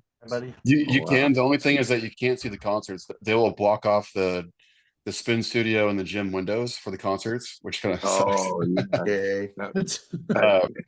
They had Post Malone there. Post Malone and Jelly Roll performed there 3 weeks ago in the Timber Stadium.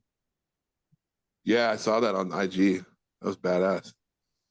Those two It guys was are a pretty disaster to get in, though. good. Yeah, it took people like 5 hours to get in. I mean, it's a pretty horrible spot for a stadium, right in the fucking downtown. off of Burnside and shit. It's like, oh shit. Where do they park? Oh, just everywhere? On the street, you got employee parking. Everywhere. The parking's kind of shitty. Rob, looking huge, man. Do you have an Instagram for your delts? You what? Yeah, your delts have their own Instagram. Thanks, man. I like when you're posing from Wooderson from Dazed and Confused. That was cool. Oh yeah. All right. Yeah, this Literally is a young Matthew McConaughey looking ass. Yeah. This is Cass Nicholson. He's a young bodybuilder. He lives in Bend, Oregon now. Got some pretty potential. good. Yeah, a ton of potential. He's like 23, 24. Shit. Yeah, great shape and stuff. Good kid. Yeah. Consider a haircut though. I mean, yeah, he did actually cut his hair. He did. Oh, cool. Yeah, that's cool. Good. He did cut his hair. Let's see who's here that I haven't looked at their fucking IG yet. I feels weird looking at myself here. No, I'm jigging it, dude. I mean, I'm a little stoned, but I'm sitting here looking at your shit, dude. Like I have never seen any of this before, dude. I'm into it, dude. Whatever, dude. It's like I'm scrolling and talking, dude. I'm into it. Yeah, nice. Whatever you look up is fine by me, man. Today. You what? I know Zach. You look at yourself in the mirror today. Zach Mates is doing nationals. Probably about 3 times, 4 times. Yeah. So I was able to put an inch on my arms this last year or so. So that was another cool. one. Yeah. What are you up to now? Like, have you measured them? Without a pump, it's like 20 and a half, but with the pump, it's like 21 and a half. That's nice, dude. That's nice. Yeah. Get some synthol, make them bigger. No big deal. So I'm like 19.9999999 with a pump, dude. It's crazy. I've never seen 20 inches, dude. I messed with synthol in the past, and it did kind of work, but I just got so tired of jamming my biceps. Like it's always so uncomfortable, and yeah, I bet it just sounds horrible. I've never used it, so. But yeah, and then every time you inject it, you hit a nerve, and your bicep starts twitching and shit, and then you go in deeper and then inject. You're like, did I just go straight through a fucking nerve? Like. Well, I would think in your case, like from what I can see at this point, you wouldn't even need it because your arms look great, dude. Like I don't. Yeah. You would use that on something that's lagging. I would. I would say your arms are fine. Yeah, I trained them like crazy because if you look at this picture on the left from the 2017 E Cup, my arms were like pretty skinny, so I was just determined forever to grow up. So were you tossing in like volume in your back and chest day, or you just have more arm days, or did you just like? Yeah, that's pretty much what I would. It's pretty much what I would do. I would just have an arm day there where I would. Your legs have come up a lot since then too, man. Oh yeah, thanks. Yeah. Separation. I would do a lot of impressive. You did, and honestly, your front lat spread looks it just looks way better. Everything's better. Yeah. I don't even want to look at the other picture. That's not even. Fucking bomb. This one's good. Yeah. Yeah. I have no respect for the guy on the left, dude. No respect. No, I'm just kidding. No, dude. No, it looks good. A lot of improvements there. Yeah. And then the adductors grew a lot too, because yeah. Mm-hmm. It looks like they've gone down. They've dropped like 2 inches. They're like right under your kneecap. Whereas before they were like halfway up your leg. Now they're just down. So that's why I was talking about with Stu. Like Stu's legs are way fucking bigger than mine, like a lot bigger. And somehow the way he's posing, he's not like locking his leg in and showing the adductors. You know what I mean? It's so funny when you like, I don't know, like some bodybuilders, they can not like the weight is low and they don't seem big, but like they just look big all the time. And like, even if you go back to like, I was looking at, you just showed him Ferguson was standing next to not Kyle Wilkes. Brett Wilkins. Brett Wilkins, yeah. And he just looked bigger than him, even though I know that Ferguson's probably got 50 pounds on him or something. Yeah. You know, and he just looks bigger than him. Yeah, it's like I think Brett is only like 5'9". Yeah, 5'8". He just looks bigger than him, though. He just looked way bigger, honestly. The thing about this, okay, Ferg is 6'1", and he's say 5'8", so that's 4 or 5 inches. So 10 pounds an inch or so, like that. Now that weight difference, because I'm sure Brett's probably 260, right, in those pictures. Probably some around that. Berg 285. So like you take away the height, then the weight difference doesn't seem as extreme, So I went to just another one to put into perspective. I went to the Arnold about 2 years ago, and I was working out, and I was hanging out with Nathan Epler, and we were, because again Raj was shooting his whole thing that he was doing there. And we were hanging out and stuff, and I was posing next to him. I even posted the pictures, and I was probably 10-15 pounds heavier than he was, and he looked so much fucking bigger than me, so much bigger. The pictures, I looked like a fucking men's physique guy next to him, and I had 20 pounds on him. I'm like, get the fuck out of here, dude. I think you're heavier than me in this picture here. Oh, for sure, you did. I was I was 236 right there. Yeah, that was cool. Ripped. I gotta tell you, dude, when I lit up when I saw you, man, because I was like, I mean, I knew the lineup wasn't gonna be great, and when I saw you there, I was like, fuck yeah, here we go. Yeah, I wanted to stand next to somebody good. right. Yeah, Brandon. That's a good brought, shot. Yeah, Brandon. So Brandon's put on a shit ton of weight in the last couple of years, like wild. Like I didn't know this until you posted that goddamn runner's picture of you, Brandon. Yeah, man. It's I was like 160 pounds when I first started getting back into the gym, and really didn't like start actually bodybuilding for a few years after that. So I think my first show was 2021, and that was like I just kind of like decided to do it. It wasn't really like bodybuilding lifestyle or anything, but I was just getting some muscle, and I thought it looked good. So ever since then, it's just been a grind. Yeah, it looks good, man. We can still hear you, but it's a little scratchy, but you're good. Okay. Might be the connection or something. But yeah, this is by far the best condition you ever got into, right? Obviously. Yeah, that's professional level conditioning. I told you that. It's like my money was. I had you winning that. I had you winning the heavies, but they always. I don't know, dude. I'd never seen Chris lose. I've seen him lose in the overall, but I've never seen him lose in his division. I don't like it. Yeah, I talked to Brandon when he came off the stage, and I was like, dude, I would have personally had you winning, but I could kind of see where the judges went with the call, because like the dude, he does have an ugly physique, but it's like a Nick Walker thing. Like he still has quite a bit of like bubbly muscle. Yeah. And knowing like Brandon just put on all this muscle, like, so it hasn't like deeply saturated yet and like really hit his peak at all. Like this is crazy for what he did in a couple of years, but like if you get in another year or two and he's like matures this muscle, it's going to be something special. Yeah. Yeah, I don't know, man. Like I don't want to. I wouldn't make it. I would have had him in him personally. Yeah, because it's like you're not judging off of what he could be. You're judging off of what it is. And what I see here is I see a guy. He's pulling vacuums. His legs are striated. His upper body matches his lower body. And Chris has a solid upper body, dude. His back is really good. His chest and his arms. It doesn't match the lower half. It just doesn't. Yeah, I know.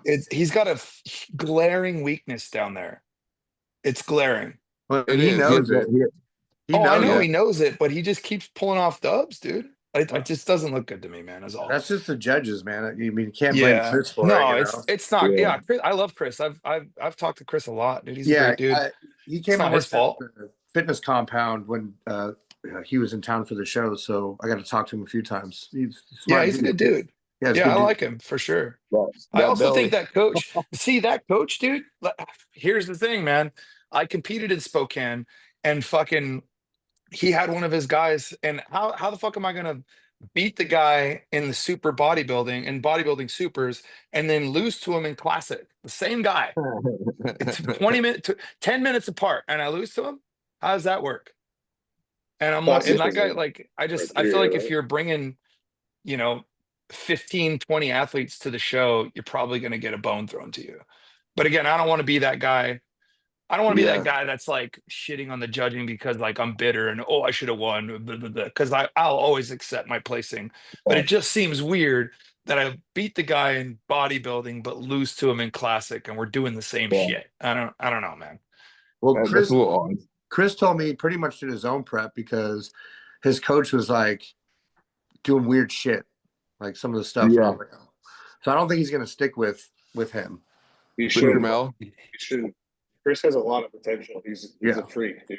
He's really, really, really good. He really is. Like, he had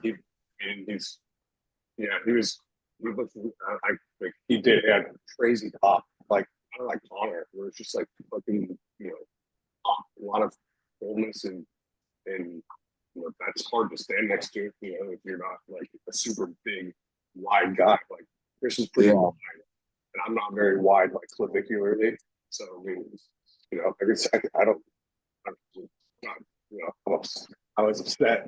It's not, I see what they were going for, I was upset too, bro. I was upset too. I didn't like that at all. And I was confused. I was like, what? Yeah, we definitely gasped, like, oh shit, they gave it to him. Wow. Like that was my response. Not me. I was like, of course they gave it to him. Of course they did. To Chris's credit, he has better stage presence. Like I was shaky in my posing and I was sweaty.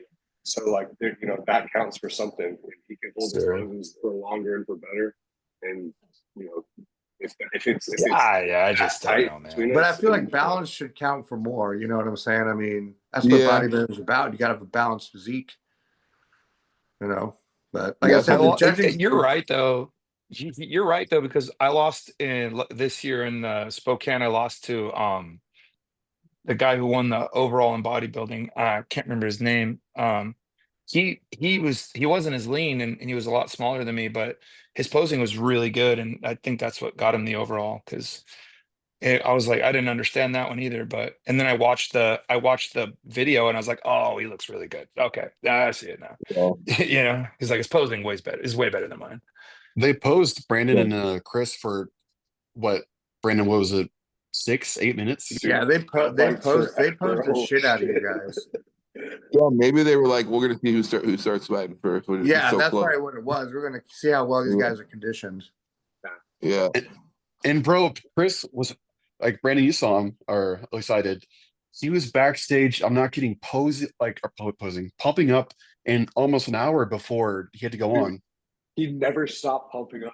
He had a band for like the entire time I saw him back there. I was like, what? Dude, I would flatten out so much if I did that. Yeah, I was gonna say, I'd imagine that he'd lose a lot of his glycogen doing that, huh? Maybe he carved up extra and he needed to do it. I don't know. This is the one. I think the one pose that carries him is his back double. It's pretty damn good. It looked flat, so huge.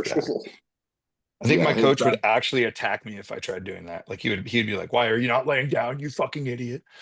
What the fuck, dude? I barely like literally once they line us up, I'll just get a quick pump. I don't like sitting there hitting sets. Like I'll just relax and then maybe stand up once the group lines up before us, like heavies or whatever.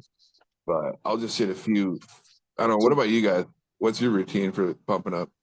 I just make sure I hit my chest. I do a little shoulder and chest. Yeah, chest and biceps. Push-ups. Yeah, I'll do some posing as well. I'll flex my legs. Yeah. Just kind of get some blood in the legs a little bit. I was gonna say I mostly hit posing when I'm back there. Yeah. What else better way is there to pump up than pose? I don't know. Yeah, that's true. It hits them most muscularies and fucking. But I see a lot of the younger guys out there just doing full on workauts, and I'm like, what are you guys working out for, dude? You're gonna get 7th place, dude. You're working really hard for that fucking second call out, dude. They're trying to pump their way into first call outs, man. Right, dude. Yeah, they should have started working out months ago, dude. What the fuck? A little late now, dude. That, like, you see those guys like at a show, it's their first show, and they're over there just nervously pumping up, and you have like hour and 10 minutes. Like There was a couple times where I went up to the dude and I was like, "Hey man, is this your first show?" And he's like, "Yeah, yeah." And I'm like, "Bro, just stop, lay down, and wait till." It's the guys that just they're walking around and with their headphones on. Yeah, standing with their hoodie on, walking for 20-30 minutes. That's why I'm like, dude, you need to sit down. I always like to see the guys that are in their hoodies with their hood on, like, and their headphones on, and they're like on Batman type shit. And it's like, dude, can you calm down? What's your name, dude? Chill out, brother. Let's talk. We're not fighting. This isn't a UFC fight, dude. We're not gonna go out there and fist fight. Exactly. Jesus Christ, dude, chill out. Yeah. You know what, Brandon? Though that loss will make you more fucking hungry, and the next time you come up there, you're gonna just, you know what I mean? It'll be even more food. Absolutely. Because that happened to me, man. I lost the Emerald Cup twice before I did it the third time. And the first one was kind of close. Second one really wasn't, but yeah. And if you're not even the Emerald Cup, I got second, man, like 4 shows in a row at one point. Right before I won the E Cup, I think I got second like 4 shows in a row. I remember that. Yeah. I was like, fuck, man. Did you? It's like you kept losing to what's his face? No, I only lost to fucking Ott once now. God damn it! Oh, you lost. Dude, I love John Ott, dude. I love John. I thought you lost to John Ott twice. No, just once. Just once. The other time it was the Hawaiian Beast. What's his name? Mariano. Mariano, yeah, he was an absolute fucking dude. Yeah, he actually did North Americans with me this last year. Let's take a look at John Ott. What the fuck, dude? Is this guy doing? Let's listen to his rap song. I was just like, can we listen to his rap?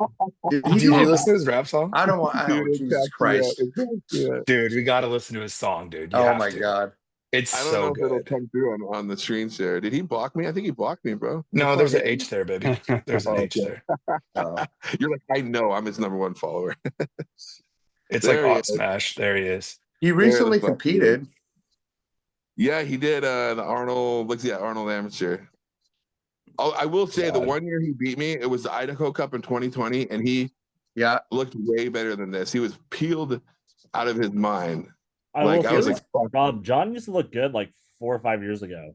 He went to go do MMA again. That's what he did. Got off all the drugs. And then came back. Yeah. And like his quads haven't recovered. His arms, everything's just a smaller version of what it was. Well, he lifts his quads like a powerlifter. I don't know how he expects them to grow.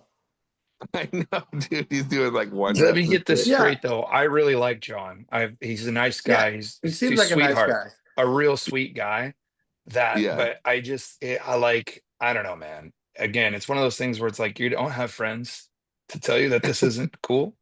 Like, get some friends that are going to tell you not to make a rap song, please. Oh yeah, the rap song. You're still. Don't show your mom. Show your friends.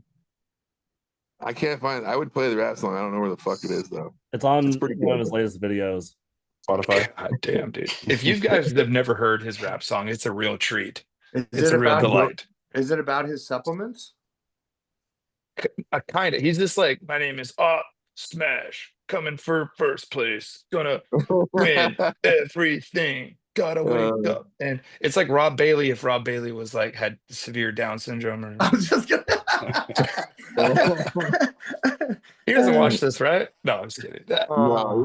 Because first of all, John Ott would beat the fuck out of me. Anybody with like. He knows how to fight. With ears like that. Yeah, no, he knows how to fight. He'd beat the fuck out of me. He fought Bobby Ashley at one point. You know that? Really? Bobby Lashley. Yeah, Bobby Lashley. And lost to him, but dude, that's a giant dude to be fighting. Tough dude. Yeah, dude. Bobby Lashley is terrifying. Yeah, he is, dude. He's like a black Brock Lesnar kind of. But I don't know. I don't think sound works through screen share. That'd be really cool, dude. But if you guys got time, you should check it out. Report back to me. Maybe it's on Spotify. Got 1 million views on Spotify and shit. Dude, what if it's been fucking or SoundCloud? Just has 2 million hits, dude. SoundCloud's still a thing? Do they still get famous through SoundCloud? I don't know. Yeah, right. So hey, me and that's definitely not him. Yeah. Justin Hire. This is the Indian version of Justin Shire. I know this guy. This guy's There you go. fucking yeah. Great dude. guy. Believe in Yeah, karma. dude. Solid guy. He's a stand-up That guy called me individual. about he called me about my Microsoft. And he said he wanted a gift card from Target to fix it. Yeah, I was Oh trying to. no. I think I'm trying to scam my mom. Isn't that the found guy that Ox told me my video. social security number was expired? Yeah. Said you had a warrant or dude. something like that. Yeah. Dude, Dude, they're getting good these days, man. It's shit they come that up with. actually happened to my Holy mom. shit. Really? Yeah. Dude, it's Yeah, I was crazy. I see it. Because I work at a bank. I do security at a super nice bank. And man, there's people every day coming in with fraud stories. With all different ones too, you know? They're starting to use AI voice now to make it sound like they're American, Yeah. which is even crazier. You know what me and Brandon had an interesting conversation about the other day? Like, you know how Justin has like really solid form and it's very slow and like controlled and shit like that. You guys know that? Yeah, he's got beautiful form. What do you think would happen to him if he just fucking went and traded with Branch for like a fucking 6 months? Or not even, okay, maybe not Branch because that's extreme, but like went and trained with like Brett and Martin. You know how those guys train? Yeah, which is a lot like like Branch. Yeah. Or like Jordan Hutchison. I think Jordan Hutchison, like the way he trained, it's like a really good mix of like super intense but like methodical. Yeah. And I was like, you know, I don't mean this, and like his form's perfect, but I bet you his body would respond pretty well to some ballistic, heavy ass training, you know. Maybe. Or I maybe think we're just he should just train that. I wonder what he does for his posterior chain because I'm not even sure that. I mean, maybe he doesn't need to do RDLs because he needs to really bring up his hamstrings and his lats. Yeah, I don't know why these videos aren't playing. It's tripping, but he does like 500-pound RDLs like throughout the whole year. Yeah, he does deadlifts and shit. Yeah. For like 5 plates, slow ass deep RDLs. Yeah, he moves weight. He does. That's a lot of weight to be RDLing though, man. Yeah. I do mine on the belt squat, and if I go over 4 plates, I can't feel it. It just hurts my back. Can't feel it on my hamstrings anymore. I just stick with 3. Yeah, that's about what I do. Do you guys ever do Nordic hamstring curls? Dude, those no, that hurts. Yeah. I did those during COVID because there was nothing in the garage that I was training in except for a band and a rack, and you just put the band around your chest, and then you put like that foot, like the thing you can put a foot pad or whatever. Yeah. Rack. And I see what you're saying. Yeah. And then you just kind of go forward with the band, and then the band helps you kind of finish that or like get that rep. It's fucking brutal. Yeah, those are brutal. My buddy Seth Goss, he's a pro. Jesus, my fat ass nose. He's a pro physique or men's classic physique, and he just got 3rd. He's from Tacoma. I know some of you. I know Seth. Yeah, but he has a Nordic curl machine where it's got the counterbalance and everything. Mm-hmm. Yeah, and the pad on your chest and shit. That thing is nice, unbelievable. Like it'll hit your hamstrings in a different spot for sure. Yeah, those are really effective. The time to failure, as far as like, if you were to count like the amount of reps and sets you can do per week, it's not that much. It'll take like 8 to 10 reps for you to reach failure on a Nordic curl done right. Oh yeah, it's very quick. You're not gonna bust out 15 of those bad boys. Failure will hit way too fast. But yeah, Seth looked really good. He's placed 3rd at a recent classic physique show. I don't know which one it was. Maybe this one. He did the Vancouver. Yep. Yeah, he looked pretty peeled. He did. He's always he has some of the best conditioning in the Northwest, like no doubt about it. He gets fucking peeled out of his mind.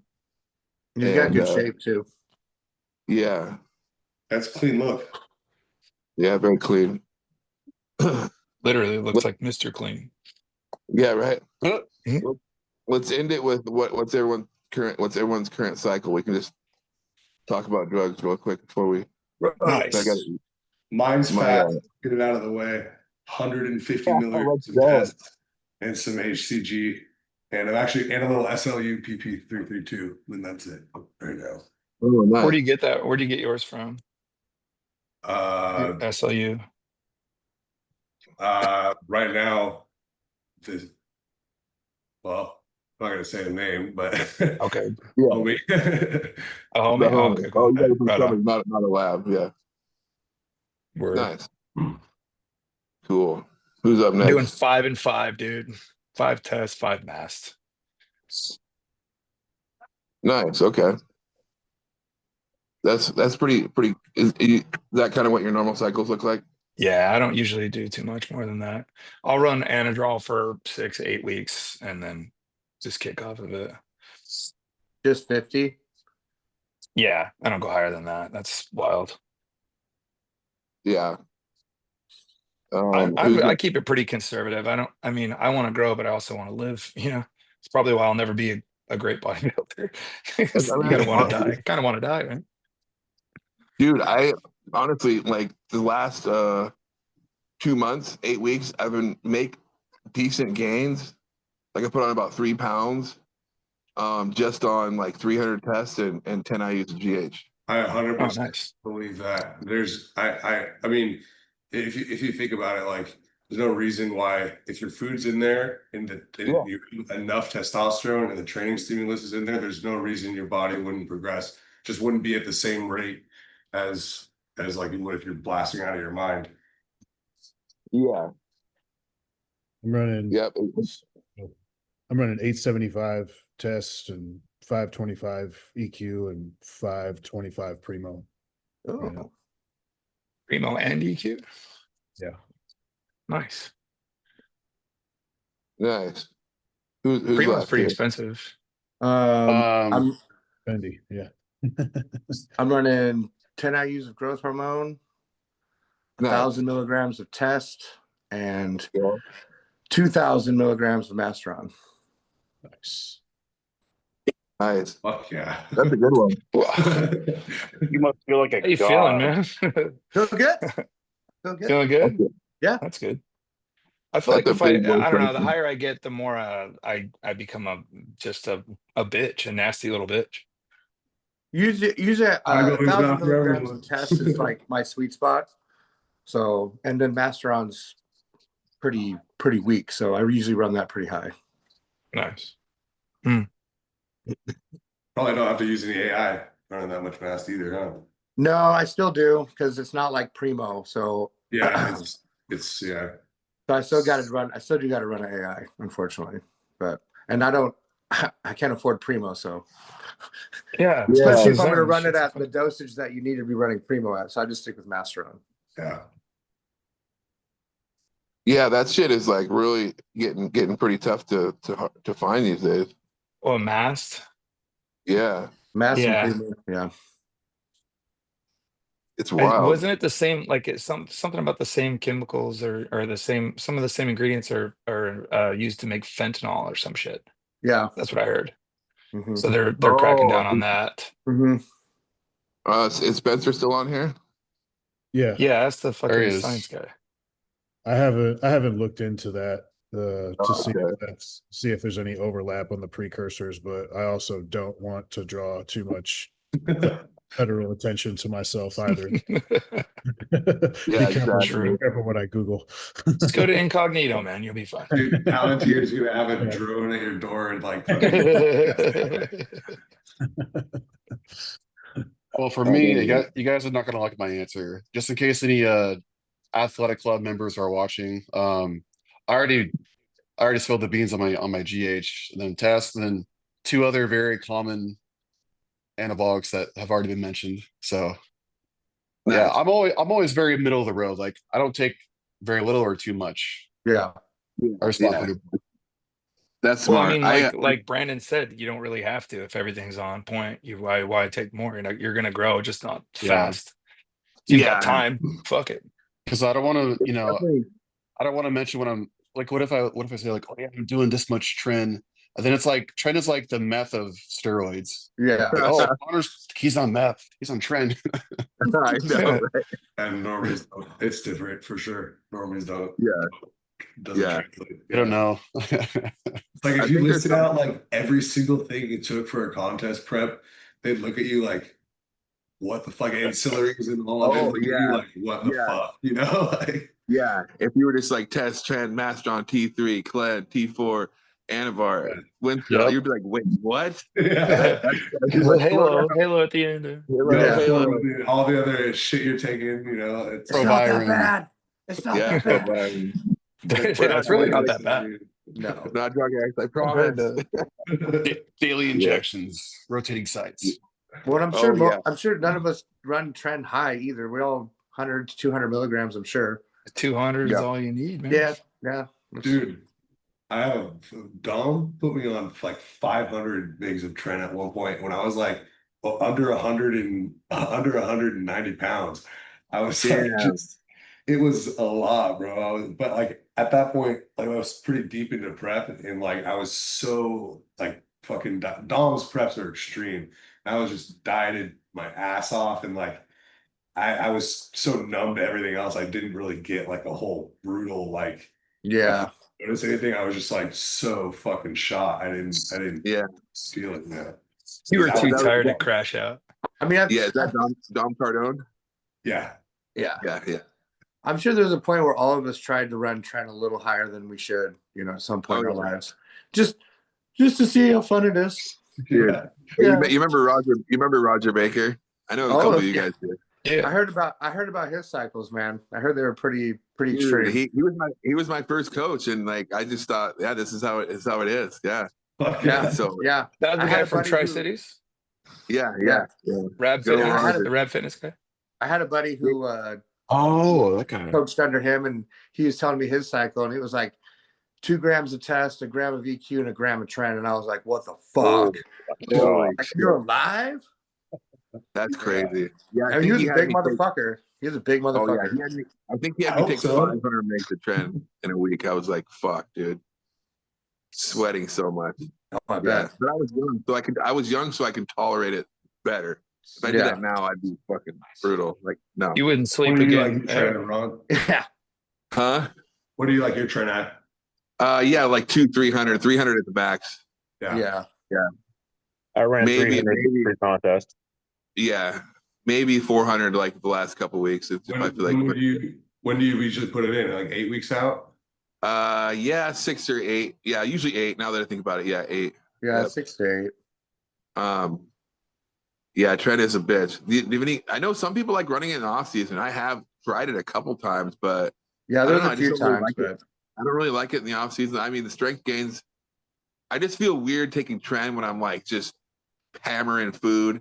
I'm just so used to taking it like when I'm just getting fucking shredded, and you see all the other different results rather than strength or whatever.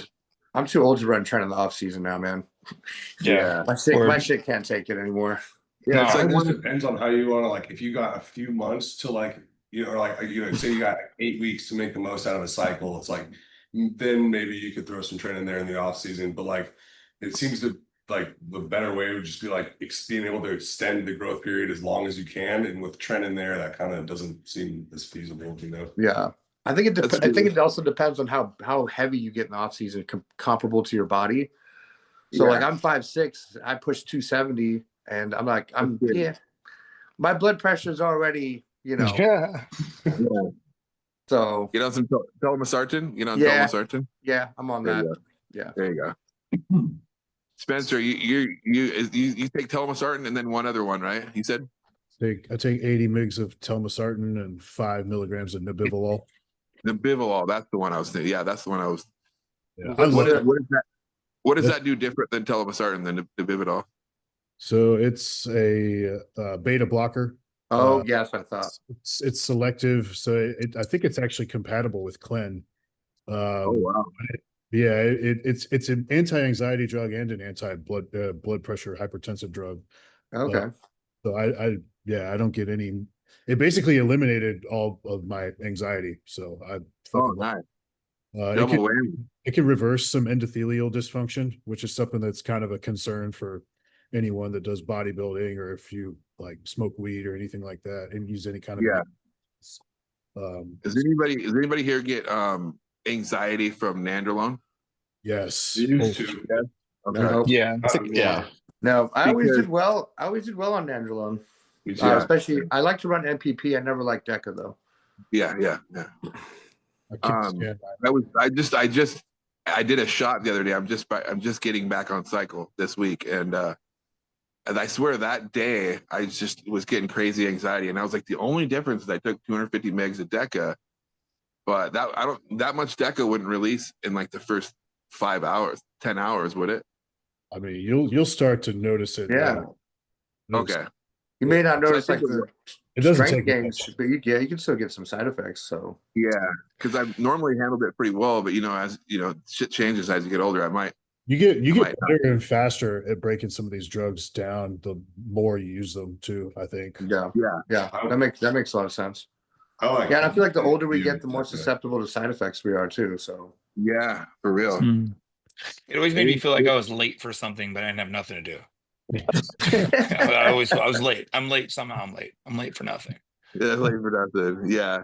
I was gonna run because the cycle I'm starting is just 750 test and 600 EQ, but I was thinking about running like 300 megs of Deca just to have a little few extra milligrams and get the joint results from it. I think NPP. I like NPP personally, just because it's if you do start feeling that, you can pull it, and it's not that long ester. It's not as long. Yeah. I know. I always just felt better on NPP too, and I got really good strength gains. Yeah. I really like I'm NPP. I'm just cheap, and I'm like, 300 megs, 100 megs. Let's go 300. Yes. And I was reading online the other day, and it could have been a bullshit article, but I always thought the decanate ester lasted like 15 to 21 days. But online it was saying just a little bit longer than cypionate and anthony. I think it was saying it was like maybe 8 to 12 days or something. I know that Deca or Nandrolone can be detected in your system still for a really long time, but you don't get for Deca. You don't get the effects of it. The testing window for Deca is like 2 years. Yeah, it's almost 18 to 24 months. Yeah. Yeah, so like if you're an MMA fighter, that would be like the worst. It's just if you hear people drug tested, they're taking Nandrolone, it's like you're a fucking idiot. Yeah. Don't they do like Sustanon or something like that? Sustanon. Or like test no ester. I have like some TNE. What's the difference between Spencer? What's the difference between test suspension and test no ester? Test no ester is usually in oil. Test suspension is in water. Yeah. Suspended in water.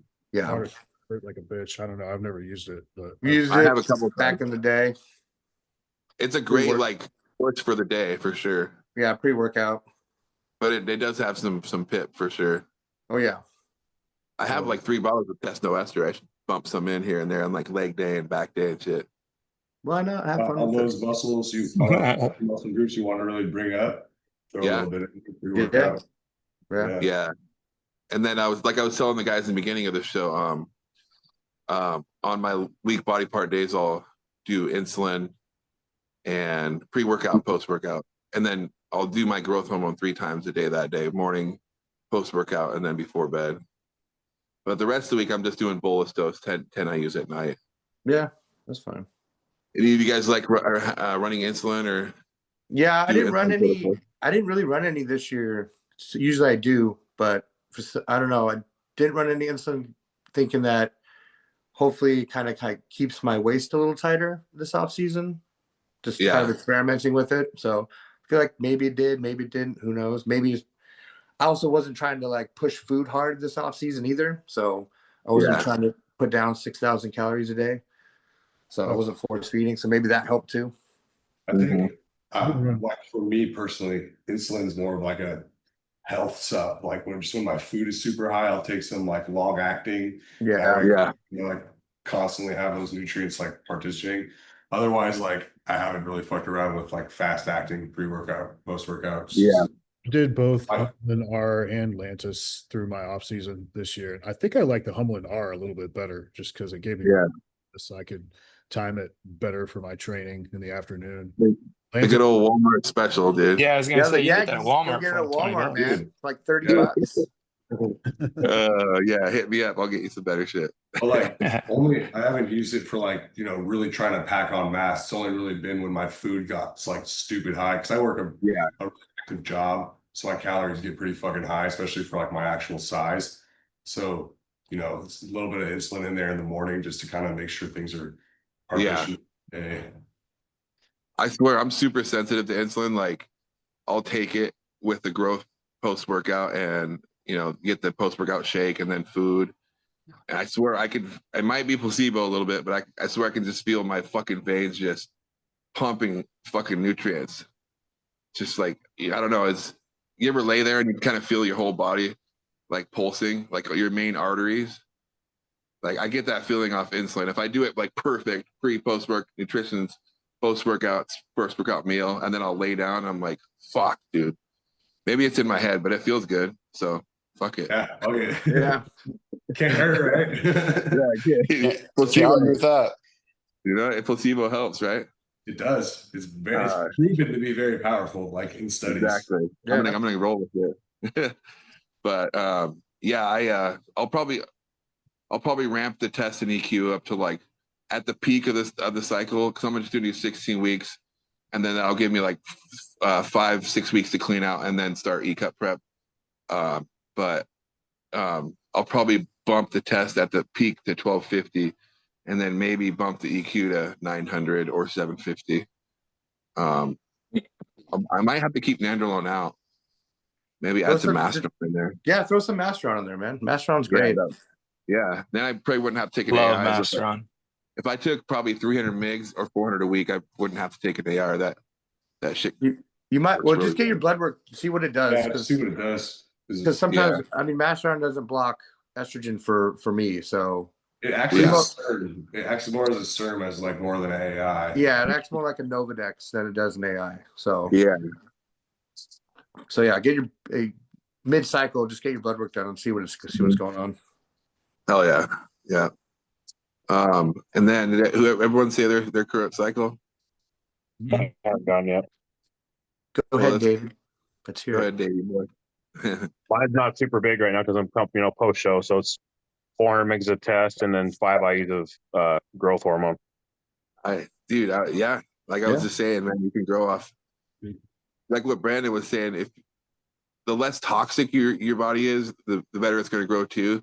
Because I know this last push, I was like, fuck it, like I'm going to try 1500 mgs. Never done it. Never pretty much go much over 1,000, but I was like, fuck it, I'm going to try it. Because this guy, my guy that I sourced through in Florida was like, man, I know a lot of pros, like they're running, 2 Gs, like you need to bump your shit up. So I was like, fuck, all right, and I don't know, it didn't seem any stronger than me than 1,000. It just felt like more side effects. Yeah, you just get diminishing returns. Yeah. So I think 1,000, maybe 1,250 is like peak dosage. Yeah. Took advice from your drug dealer. That's pretty cool. I know, right? That's I didn't wild, say dude. That's pretty nice. I like it. Yeah. So, but what was I saying? I totally forgot my train of thought there. You were saying 1,500 mgs of test. Yes. Yeah, diminishing return. But like when your body's just healthier and you're taking 300 mgs, so you're already at like 2,000 probably, your test, maybe even more. And so you're, like you said, you're optimized, you have growth running through your system. There's no reason you can't grow. You know what I mean? Plus, I'm just riding that post-show rebound. Yeah, I'd say he's rebounding, so he's probably just blowing up. Exactly. I've blown up. I mean, I've put on quite a bit of size just from the rebound. Dude, I love rebound. How much have you put on so far? I'm about 15 pounds up from stage, but I'm staying really lean. That's not bad. That's not bad. That's one of the best things about competing is the fucking rebound, dude. I swear to God, it's so fun. Sometimes. You what? I'm only 10 pounds up, but it doesn't look the same. That's for sure. Yeah, cleaned out and healthy. Trying to get it. So get my lady pregnant. Those kind of slow rebounds, though. Like you'll probably crank it up more here in like 6 to 8 weeks, I would imagine. Yeah, because Brandon's been off the whole time since E-Cup, correct? Yep. Yeah, and trying to still has lines in his glutes. Brandon holds the conditioning like throughout the whole rebound and then into the first part of the offseason. Like you hold the conditioning really well. Yeah. Try, man. I've made the mistake of, myself personally, like the second I lose like that insulin sensitivity, my fucking off season's over and I need to get like some fat off me. So And I just gotta keep lean. If I keep lean, I grow better. So that's just kind of that's how Tuttle got me to. I mean, that's how I grew so much last year, is because Tuttle got me lean and during like a long cruise, and then we, just I was in a good spot from there to really push things. Yeah, he knows his shit, man. That guy's smart as hell. Yeah. So no growth this whole time, Brandon? No, I'm all on growth. I have 3 IUs in just to, fucking keep me going. Yeah. Before bed. Yeah. And I just actually last week started SLU just because I wanted to get familiar with it. I think I could probably recommend it for some clients and shit. So that shit is a kick in the pants pre-workout. Like Really? Yeah, dude. Like 500 micrograms pre-workout, like it felt fucking like legitimately performance enhancing. Like I felt strong as shit yesterday. Really? Wow. Nothing's changed in my diet or anything other than I'm getting a little better sleep. So I could do it too. But well, because everybody's running that along with like retatrutide now these days, and I don't know. I know a little bit about some of that stuff, but I'm not running. I probably won't run any of that during this prep. So just because I've heard a lot of good things, and I mean, Chris is going to have me run Retta and SLU in my prep. I forgot to add that I am running the Retta right now too. Are you? Okay. Yeah. I'm just doing 1 milligram every 5 days. I'm sure that's helpful post show, so you don't go out and be a fat fuck. That's why I started doing it. It's really helping with the hunger pains, and then I feel like the nutrient partitioning is just really good with it too. Yeah. Blood sugars as well. David showed up with donuts to the gym one day, and then the next week he's on retatrutide. That's what happens. That's what happens when our gym is right across the street from the best donut place in Oregon. Place is crazy. Place is crazy. That's funny. Do you feel like that shit for the last 6 weeks? Do you feel like you still have enough appetite to eat your regular 6 meals? Oh yeah. Because I'm not doing like the clinical dose on the high end was like 12 milligrams a week, so I'm doing a very low clinical dose of it. Wow. So it's not killing my appetite at all. It's just making it so I'm not like engorging myself in shitty food. Sleep noise. Yeah. Because me and Brandon were talking about it last week, Wise, on the last podcast, and we were kind of similar in the fact that like we get lean pretty easy. I don't really suffer. I don't know. I never had a big appetite, so like prep food is like perfect for me. It's like, I can eat my meal in fucking 2 minutes. I'm done. I go back to whatever I'm doing. So I don't know if it would. I mean, it probably would work for me, but I would worry that it would crash my appetite too much. But I guess you could just take a small amount. You can take even smaller. I think in the off season, for someone like you, I wouldn't run it in the off season, but maybe like during prep, like the last few weeks or whatever, like when you're really fucking hungry, that would be a good time. But for someone like you or Brandon, I wouldn't run it off season at all. But someone like me, who's a fat kid at heart, definitely. I think one of the hallmarks is it's supposed to be able to keep you from putting fat into your liver, which is kind of we risk that, especially with short off seasons. One of the benefits for testosterone is the same thing, right? Doesn't it help burn the fat in the liver too? I don't know about that one. I think that one is better at like lipodystrophy. That's what it's approved for FDA. I haven't heard much about fatty liver for testosterone. Yeah. Hey, Connor, how much you weigh right now? What's your guess? I was just see who's the heaviest here. Dude, you look pretty big. I would say 275. That's what I would say. I wish. I'm fluctuating between 261 and 267. Okay. Yeah. But Stu said this offseason, hypothetically, he said that he would like for me to get up to between like 285 and 295. Yeah. That's what I'm trying to get you to. I was like 281 this morning. Yeah, you're the heaviest. You're the heaviest here, Rob. I think. I'll probably call it too, so I'm cheating. Didn't like Big Ferg step on stage at like 290 something? 282. 282. Which 282. Fucking ridiculous. I'm so glad they did that. I told him the whole time. I said, he was like, "What's your guess?" I said 277 to 282 or something like that, in that range. And because I was worried he was going to do what he always does and just not quite there, but they fucking nailed it. Dude, he looked ridiculous, man. I'm so happy for him.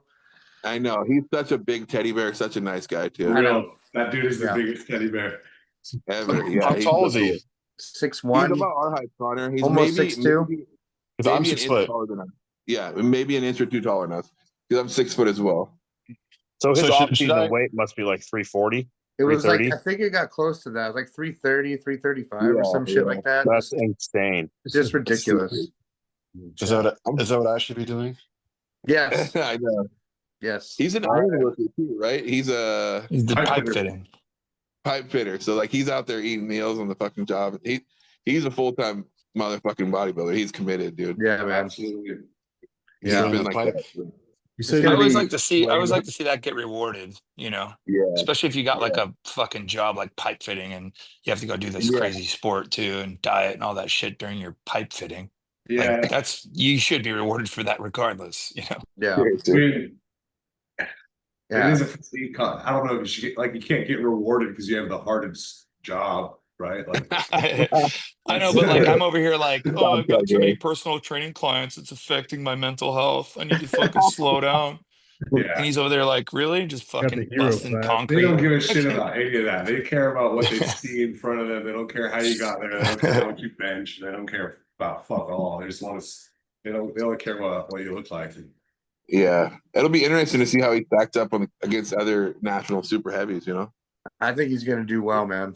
I don't know who's all doing that one in the super heavy class. So Neither. I keep wondering if Elliot Dermont's gonna step on stage because he's crazy lean. But I think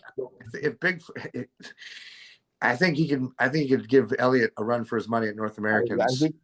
I think he could win. He could win his pro card. Yeah. The only nitpicking, the only like bad pose you could say he has is the back double, but it's not bad. But every single pose besides the back double is crazy. He just needs to bring up his Last arms. spread's insane. He needs to bring up his arms a bit, and front double would be the second worst, but it's still crazy.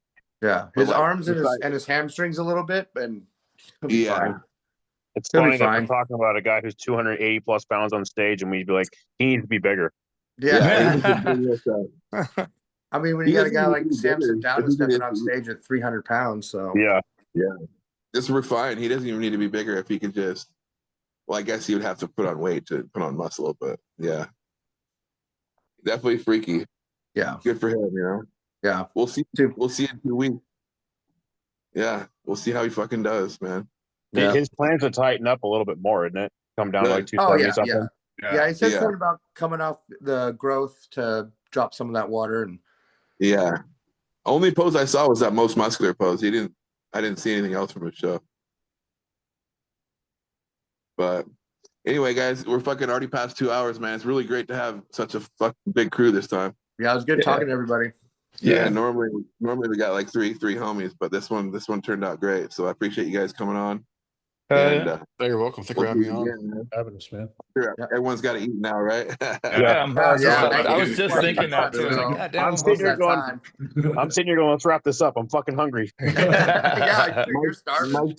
My second peak of a Pedro is hitting right now, so I'm about to run down there. Oh shit! Yeah, you're about to. Are you doing next weekend? Yeah, next Sunday. Yeah, sounds good, brother. All right, Appreciate see you guys then. Yeah. Later.